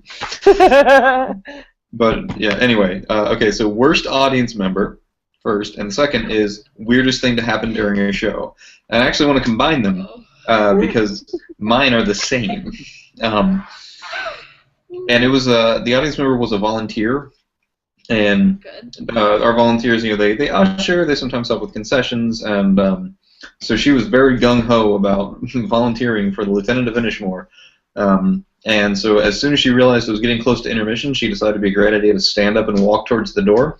The problem is that she was on one of the back risers, and there were no there's one light on those steps, and she apparently just didn't see it, spilled off the steps, fell face first onto our concrete floor, shattered her glasses, blood everywhere. It was awful. And the rule violated was keep your ass in the damn seat until the house lights come on. And the problem was, so it's Lieutenant of Inishmore, so there's all this blood and guts and gore going on the stage, and then there's real blood in the house. Thanks. What was Not the sound question related. to that question, by the way? Sorry. Worst audience member, weirdest thing to happen during a show. The weirdest thing that happened during a show. Okay. I think my worst audience member, there were always like spaces for them to be the worst audience member when I was working Blue Man, because they bring audience members up on stage. And probably for me, I was part of the group that, like, we had to do a quick change on an audience. And so it's like me and one of the deck crew girls trying to get folks, like, into this thing that they're supposed to be in. And if the Blue Men, like, effed up somehow or, like, chose poorly, we could not get the person in the costume. And sometimes they would be drunk or they would be, like, recalcitrant somehow, and so they'd come back and you're saying, we basically had like 45 seconds to do this entire quick change on someone that has not ever probably done a quick change before. Oh my God. And so it's like, we basically like are yanking clothes off of them that like the Blue Men have put on, and then we're like trying to get them in this other thing, and we're trying to like narrate them through it. And we had one guy who, just looking at him, we could tell he wasn't going to fit. we were gonna like try to make a go of it anyway, and we got the we were trying to get like a jumpsuit on him, and the jumpsuit got basically like halfway up his paunch and stuck, and then he stuck his arms in it, so he had sort of like straitjacketed himself, and we had to like waddle him out on stage and be like, "I'm real sorry." If we were at work, I'd do that to you with Bucky, but. The weirdest thing that's happened with an audience member, I don't know about the weirdest thing that happened during a show. You know, I don't interact with shows very often, but we have in our stage 2 space, you can the front row of the audience is on stage basically, you know, in the meat zone,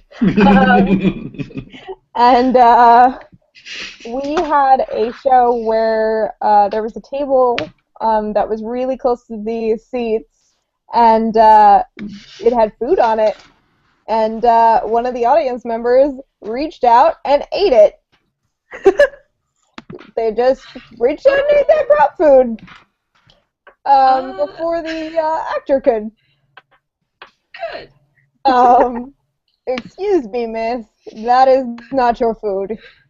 What do you call food that's not yours? Yeah. Not your food.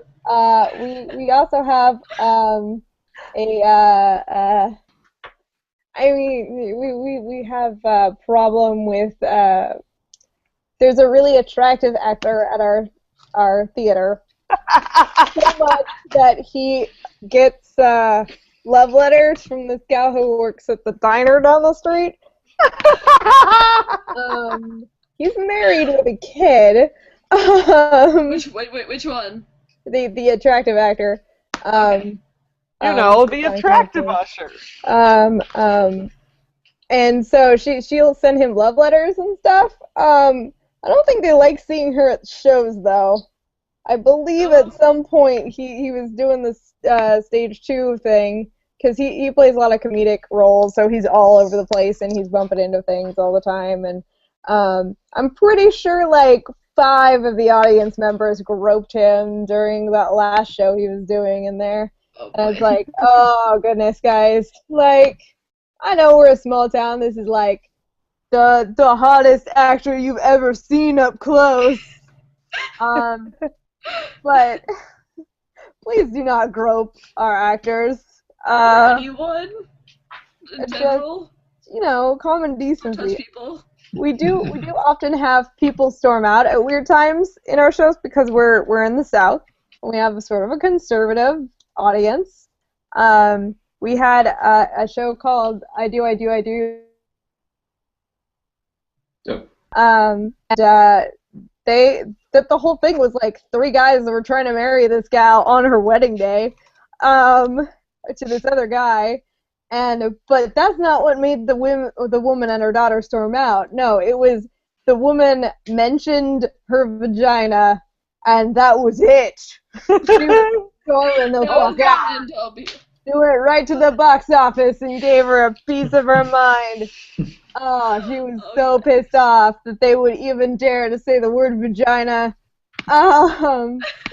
It's so weird to me because they put on Avenue Q at this theater. I don't know how they did that at all.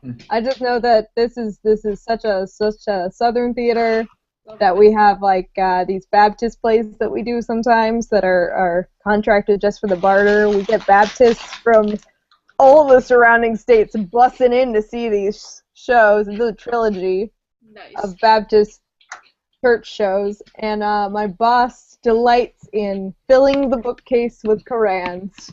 Because no one's gonna see the bookcase. Good. So, yeah. I think the worst audience member we had, this was not a show that I worked on, but we did, what was it? Burial at Thebes in like Antigone in the round, and it has a pit in the middle and like risers, kind of like a boxing ring thing, but with like mulch in the middle. And a lot of the directing ended up taking place in our black box on the stairs and on like the second level around it. And I don't think the audience members heard this on like a Sunday that I went, because some of them were a little hard of hearing. They were a little older. Was it the Sunday matinee audience?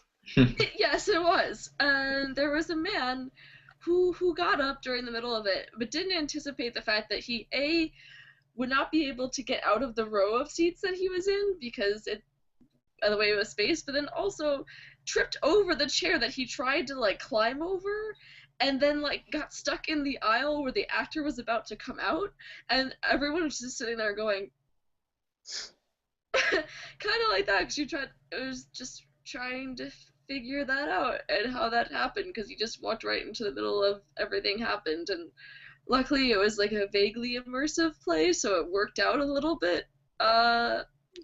So that happened. That was our worst audience member that I have seen. At Idaho Shakes, it's an outdoor theater, and so there are a lot of entrances like through the audience, and people in the audience don't realize this is about to happen, and so that's, after you've seen the show 3 times through tech, this is what you start doing. Is opening night, if you go when there are audience there, you start watching for like the collisions, as the audience member like doesn't realize that like Romeo's gonna run in right there and like stands up to go pee.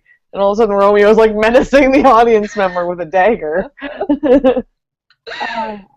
I think that was and a couple of like people who were texting that just made me mad during a show that I saw. I was like, "How dare you!"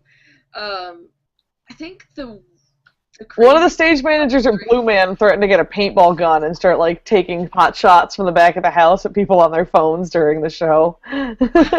I throw things at people if I can from my little soundboard, if I can reach them, if they're close enough. The craziest thing that happened during a show was I think I didn't realize it during, but we got the performance report, and it was like, during Bat Boy, it's like Jack has accidentally been eating the fake guts of the animals that he's pretending to kill, and we were just like, how do you accidentally eat something? I didn't know how to react. I just started laughing. I was like, how did you accidentally swallow prop guts? Hard to do, you would think. Worked for a little bit at a Renaissance fair, and the Renaissance fair, who are pretending to be a theater, but it's really just a place for people to get drunk in costume, the cleavage, and listen to a rowdy, inappropriate show. Yes. And so we had this haunted mansion on our grounds, and we decided to do Poevermore. So there was like 4 rooms that had different Poe stories going on in them. They were being very serious about it, and it was a bit of meh. We just had to put like Tulle all over everything, and there was like, we brought in these big bags of crunchy leaves and just dumped them on everything. And so I guess that was fun to dress up the deer heads that were in the mansion with like veils and stuff. But there was a guy there that was attending one of the shows, and our stage manager ended up calling 911 because she thought something was seriously wrong with this dude. Turns out, before this 10 a.m. show, he decided to have like a whole case of beer and then just keep going on the wine when he got there, because we're also a winery. So, and you know, the Renaissance Fair is a good place to just keep drinking forever. So he was so drunk that he broke an antique bench that was in the mansion that was like 100 years old, because he wanted to sit on it. He had a rope across it, but it's really not a deterrent. And he just like put his hand out and he just chunked the whole side off. He rolled around on the floor for a good long while. After heckling one of the actresses who was in this like weird bed contraption where she couldn't really get out of it real easy without somebody's help. And so she's just sitting there just kept reciting the poem of that poet had written, and this drunk guy is just like, yeah, is that right? Huh? You're so depressing. You know, it's Poe. Like, Yikes. I love Poe, how dare you, of course. Depressing and creepy and fun. yeah. Baltimore native. Baltimore, yeah. Must be nice. Place I can see your Poe and raise you a... Who is it that's from here? Huh? Yeah, no one. no, it's not Kerouac. It's, gosh darn it, Google, where are you when I need you?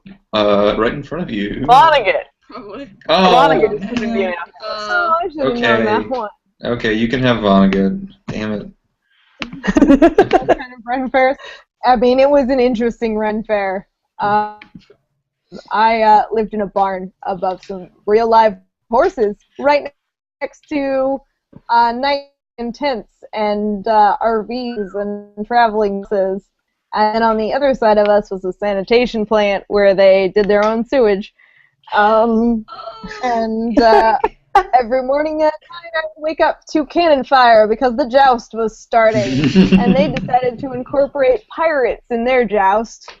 Pirates are known for their jousting. Oh. I mean, you could do, like, boat joust.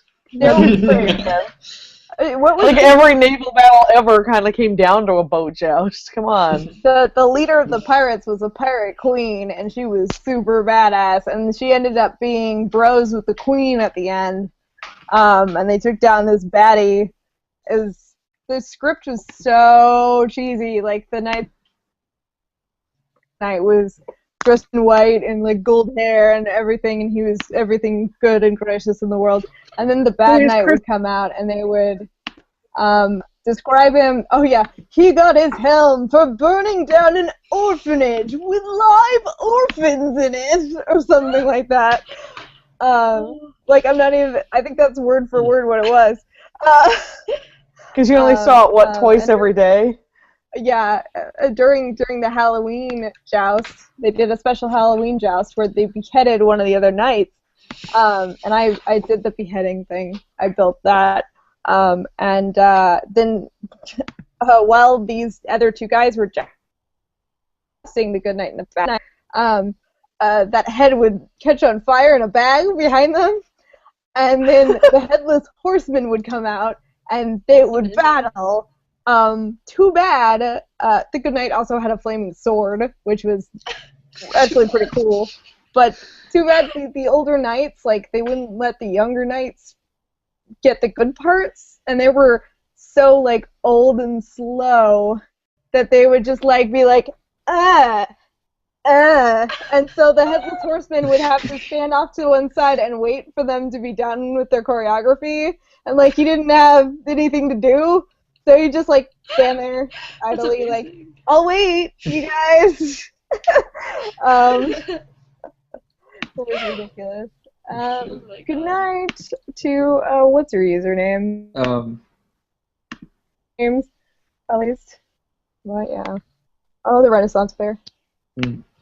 I have one more question. I have two questions that I just got after yours. Oh my god. Ooh, yay, okay, let's do yours first. Oh, okay, fine. You wanna... whatever. I also got one in mind, too. From Pauline! Well, there's three. One was question for everyone what first interested you about tech, but we kind of, like, answered that one already, I think, by talking about how we got into it. So maybe if that's a question for another time if someone else wants to ask next time. Sure. But... In April! Yeah, we'll answer it again in April. Why did you choose sound over any other tech field? Q to Q should answer too. And another question that said, what soundboard do you typically use? Oh, I see how it is. Sorry. Hey, I only got like 4 questions. It's fine. They're about who's your Tumblr crush, and then what soundboard did you use? Yeah. I chose sound specifically because I was coming from a history and background knowledge of music, so it was an easy transition, I think, for me to go to sound directly, and also it's something where sound is something where you can make people feel things just by making noise that may or may not be heard, and it's a very cool control thing to control how an audience is feeling about a certain scene, or to like make them think about the way something is going to happen in a show. And I enjoy it, and also a lot of the technical side and the audio engineering side is absolutely fascinating to me, and it's such a growing field that it's something that I want to see how far we can push it. And I'd be interested to say that. Also, sound effects are fun. The soundboard that I have been using and still learning is the M7CL, the Yamaha M7CL, and I kind of know a little bit of the LS9 from a little bit of experience, but mostly that one. I chose sound because, well, when I was 15, 16, I wanted to be a musician. I played the guitar until I learned that I was awful at the guitar. I still play the guitar, I just play it poorly, and I'm aware of how poor I play it. But I would go to these local shows, and people would just, like, suck at setting the sound up. And so it became, like, mine and a couple friends of mine, we would, like, run the sound for these local shows because everyone else was terrible. And so I kind of got into it that way. And then, like, that's how I got into live sound, and then, yeah, I already explained how I got into theater that way, like how I went from being an English major to doing theater, and, like, I like doing sound over other fields, mostly, like, I love doing Foley sound, live sound. A lot of the shows that I do are either, like, environmental things where I get to do a lot of ethereal music and weird things, or they're like shows that have these strange effects that need to be done, and they like trust or expect me to do something weird. So I don't know. Something funny is going on, and I'm not a part of it, and I don't know what's going on.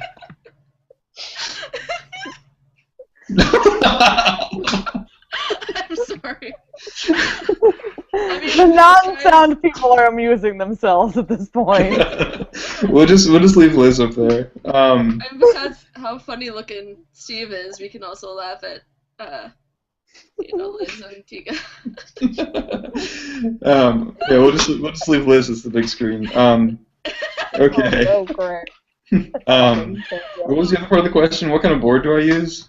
Yeah, what do you typically use? I mean, I work on whatever's available in the space. Like, I don't work at a bunch of places that have a budget or have like big name equipment or anything. But I prefer analog mixing on a Mackie. I like it. It's what I'm used to. And for our main stage at the Maryland Ensemble Theater, we currently have a. Sorry, now it's gone. That's good. Okay. We currently use a Sapphire Pro 40 Firewire interface, and the digital console that comes with that is what I've been mixing on. And we use QLab. And QLab, like, I mean, you can run QLab without having any kind of board hooked up to it, so that's pretty great. But those things I use. I prefer analog consoles to digital ones, personally. But I'm an old fogey, so that's what I do. Yep. Guys, the bookshelf is built. Yes. Did you find the pieces? Did you have the pieces? The picture's up. She posted a picture. That's You gotta find it. That's fantastic. She tagged us in it. It's up on her blog. Okay. I'll find that later. I am apparently becoming Iron Man over here. I sure hope so. Hey Liz, you had a question, right? Yeah, apparently. It's from Colleen. I was intending to be an Iron Man mask, but I've got absolutely no mouse finesse. And it's how did you get your certain welding thing? So when I was a high schooler, I had Seattle Scenic Studios was our scenic designer in high school, and so he would come in and he would help us out, and he would design our show, and we would build it for him. And so he had an internship opening at the end of the year when I graduated. So I went and I worked for Craig for the summer, and he decided that he was going to teach all of his interns welding. and I was the only one from my high school, and the rest of the students were from a theater magnet school in Seattle, so they all like knew each other, and they were our rivals in the theater high school competitions as well. But our theater teacher knew theirs, and were like best friends. Anyway, so he decided we were gonna all weld stuff, and we were doing some sort of giant apartment building set with a radio antenna on top. So it was all pencil rod steel. And the way that I learned to weld was I would weld something together, and then, and this was during a heat wave in Seattle. It was like 100 degrees out, and we had no air conditioning. All leathers, and everyone's sweating. But I would weld something, and then Tom, the foreman, would come over, and he would grab it, and he would beat it to death on the table. And if it fell apart, I had to re-weld it. And if it stayed together, it was a good weld. So I got pretty good at keeping it together pretty quickly, because I knew he was going to come by and he was going to beat the shit out of it, and if it came apart, then it just had to redo it. It was so hot though. It was kind of unbearable to learn in those conditions, but I figure I learned in those conditions, so everything else is better. Like, you know, I lived in a barn, so every other housing is going to be better. Yeah. So, I mean, yeah, but then, you know, I continued welding in college because I already knew how, and I took a welding class in college as well, and I learned TIG and stick and oxyacetylene and brazing, so I know all those. I don't use them very often because theaters just have MIG welders and maybe a stick welder if you've got an old fogey like my boss who's really stuck on them. So MIG is just easier, quicker to learn, quicker to pick up. So, and you can get one of those Barbie Dream welders, which are like this big little box you can take with you. Barbie Dream. It wants to be a welder, but it does. Yeah, Barbie Dream welder is what we call it, but it's a little Lincoln Electric. So, huh? My yeah. Okay. Anybody else have questions? I still have one more. Oh, you got another just one? got one. Just What you one. got? This one was, I really want to go into tech theater, mainly sound engineering, but my parents say that it's a bullshit field to go into. Well, fuck I'm your in high school parents. right now. No, like, don't fuck your parents. That's And they're weird. wrong. Also, let's not relive Oedipus. I'm in high school right now and I'm going to college next year. Do you have any advice? My advice is, I don't want to say fuck your parents, because in a lot of cases they're someone you should respect, probably because they might be able to either help you at school or housing or things like that, because that might be what your life is like, but I don't know. But I would say that they're wrong, honestly. If you're going to sound engineering, it's a constantly growing field. It's something where there are a lot of jobs available if you work to find them, just like any other kind of field. I honestly don't see why it would be a bullshit field, especially because that's something that I do, so... Well, and I always try to tell people that are just going into undergrad, don't go to undergrad for one thing. Like, learn everything. Yeah. Like, I'm a firm believer in sort of the liberal arts idea of, like, go learn everything and it will make you a better person in the end. So if you want to do sound design, but don't do only sound design for the entirety of the time you're at school. Yeah. Like, go learn other stuff, too. Or, like, put a focus in that, but then also pick up other skills that might be useful throughout your life in case there's other things that you, change your mind and you want to do something else, because I was someone who got to college thinking I knew what to do, what I wanted to do, and then I ended up in tech theater instead of being a music educator. So you and learn to mind, write. So, yes, Learn to write is very useful. Mm-hmm. Yeah. Absolutely. Just try to, as you said, learn everything. So, yeah, that's all I got. So. Yeah. That's it. Don't. Yep, I have. So many people trying to talk. Who wants to talk? When I started going to college, my dad was really like, I don't know about this theater thing. I don't know. I don't think you should do. I don't know. You should be an engineer. You should be an engineer. You should be an engineer, because he is an engineer. And I was like, look, I'm double majoring. Just get quiet. It's okay. See, double major. Leave me alone. But then I got my first summer stock, and he was like, well, wow, you're getting jobs in this? And then, you know, I got back from my first SATC, and I got 10 job offers, and that was incredible. And then I went and did my unpaid internship in New Jersey that one summer. Don't do it, don't do it, don't do it. But it was really difficult, and at one point I did call my parents, and I was like, everybody's leaving, so many people are bailing. We had a lot of interns bail that year. It was real bad. It was bad working conditions, and nobody was getting paid for it, so it was like, why even bother staying? So I was like, I don't know, I think I want to come home, I don't know. And then the next day I called them back up, and I was like, I'm going to stick it out. It's whatever. It's, if I leave, they're going to be down one of their 2 welding interns, and it's going to be bad news for them. So I need to stick this out. And then when I got home, Dad sat me down, and he was like, okay, you worked damn hard for that job, and you didn't give up, and you went the whole way. I can see you're really fucking serious about this, and I'm gonna completely respect your choice. And I see now that you're having a blast doing what you love to do, and you're good at it, and other people see it. And so he finally just like backed down, and 100% full support behind me. Like, obviously that's not gonna happen to every parent, but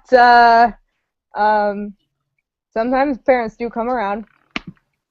Sometimes they just gotta be shown that you know, you will get those job offers, or you are willing to work hard to do this. So. And and that's similar with me. Like, most parents, if you work your butt off and you get somewhere, like, they'll respect that on some level. They may not ever come out and say it to your face, but, you know, they're probably talking about you to their friends and going like, yeah, my kid's doing this, and it's really cool. My dad is a nuisance on planes. He's like downloaded my portfolio in a digital form. And so when he sits down to strangers on planes now, he goes, look at my kid, she's making this. And he'll take him through like everything I've ever made, basically. And just be like, look, see, there's swords, and she made a stump, and she's building this. So apparently my dad is some sort of horror show on planes. He's like, yeah, I show everyone. Like, he'll go on business trips to other countries, where he's supposed to be teaching engineers how to do things, and he's just like, look at what my daughter's making at this point. So, yeah, I mean, I got lucky personally. My parents have, or at least my dad has always supported things I want to do when it was like music or art, and a lot of times he'll question it at first, but he always tried to be very understanding of it, especially when I came home one day with blue hair, and, you know, kind of thing. So I got lucky in that respect, but prove to them that it's something that you want to do and that you work hard at, and they may see a different perspective. And I mean, take into account too that you've just heard three of us say, you know, like, there are times that I guess 2 of us have had times that you call your parents and you're like, what the hell am I doing? Like, everyone has those moments of like, I have gone into this field and what the hell am I doing? And then, like, and I've had, you know, like, a week at a time that I'm just like, what am I doing? I should go back. I should get a desk job. Like, I don't know how I'm ever going to make it through this. And then something will happen, and, like, the switch will flip again, and you're like, oh, yeah, like, this is why I'm doing this, and I'm going to go here, and people think I'm awesome. Yeah, I guess I have a contrary experience. My parents were not always particularly supportive of me in my choice when I went to college. And actually, the comic is the thing that my parents have supported me on the most. That when I was doing any other work, they were always like, "Hey, what about that comic thing you're doing?" It's like, that's interesting. So I don't know, like, there's yeah, it's like if you want to go and do sound engineering, like if that's the thing that you want to do with your passion, then you go study that and you do it. But yeah, you got to get the rest of that education too. That I would not be as successful as I am at any of the things that I do if I hadn't had a good, solid liberal arts education. So like, yeah, go study sound engineering, but make sure that you also know how to write a sentence correctly and use punctuation and grammar. I think one other thing that I will say just on the topic is that theater is something that can be amazing if you love it, and it's something that it's 110 or nothing, honestly, for me, because if it's something you don't love, I'm not going to say that like that's maybe something that you can't do. If you have to be absolutely sure, because I'm going to say there are days that like from my design class, from like shows I've been working on, that I haven't slept for probably too many hours, and I've also cried several times, but I've never like looked back on it and regretted anything. I would have done it over and over again every time. Yeah. And you have to feel that way after the end of your work. Yeah. Maybe some jobs won't be that way, but because they will be a little bit more challenging than others, but if you're not liking what you're doing, then you shouldn't be doing it. Yeah, I think honestly, part of for the majority of your days, you should feel like you're excited to come into work. You're excited to do something, to do your job anyway. I mean, I have had jobs where they were so awful, I just wanted to get out of there. Where every day was just like, get me to this job, get me out of here, get me out of here. Renaissance fairs. But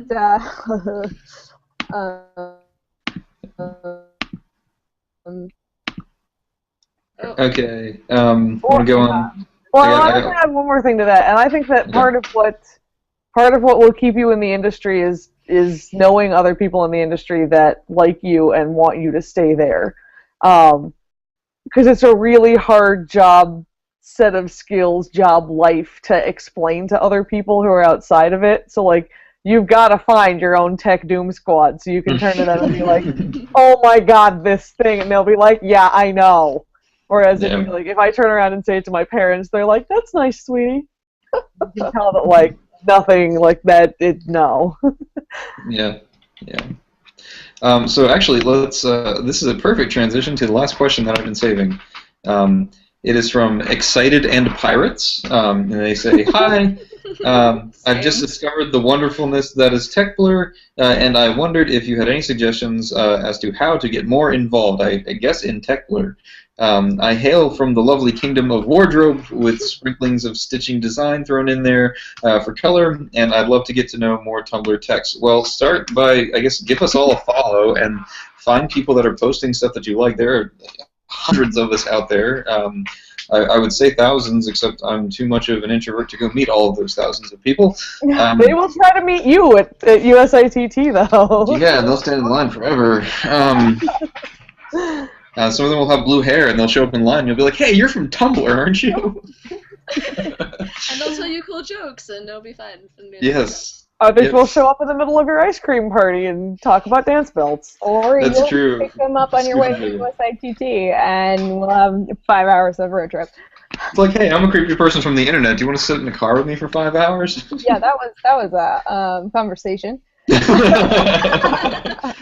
we had it. Yes, we did. And for a while there, I was like, will this be a serial killer? Is he prominent enough in the community that if he kills me, people will know? So, I'm happy to say I was not murdered. I mean, I've been on Tumblr for, oh my good lord. I've been on Tumblr since LJ Long. I mean, I've been on it since 2010, and for the most of my Tumblr existence, I've had less than like 400 followers. And this year, I've just rocketed into craziness. I blame mostly Steve and a little bit of Assembler. Because I've been mutual follows of Has to Hash for a while now, and you know, the only way to do it is follow a whole bunch of technicians, talk about technician stuff. Eventually, something sticks. Post pictures of the stuff that you do. Yeah. Yes, Yeah. yes. We want to see everything you guys work on. Make jokes about tech stuff. That's true. Get involved in Meatgate. Yes. What, 4 people through Meatgate? I mean, if you have like an educational moment or something, like post that. You see that half of the stuff that I post on costumes is, well, actually, I think you're wrong because, and like, Yeah. Follow Latika and fight her on wardrobe things. So the answer is none of us bite, and we're all friendly, and we all want to meet new people, and like it's not like we're not a like super organized community or anything. So like, and we're not the gatekeepers of Techblr either. We're not going to look at you and be like, you can't come play. We just happen to all be organized. We put this together in a matter of like 5 minutes, a couple hours. That's true. That's true. He literally just said, "Hey, we should do this thing," and I was like, "Well, I'm free tonight." Yes, that is exactly how it happened. But yeah, I mean, I think the Blur community just started following and just like slowly got closer as buddies from like messaging each other and whatnot. You know, like occasionally when people post their little personal stuff about how they're nervous about a thing, you know, send them something that's like, "Hey, it's cool. I'm going through tech too." It's you know, it's just about networking.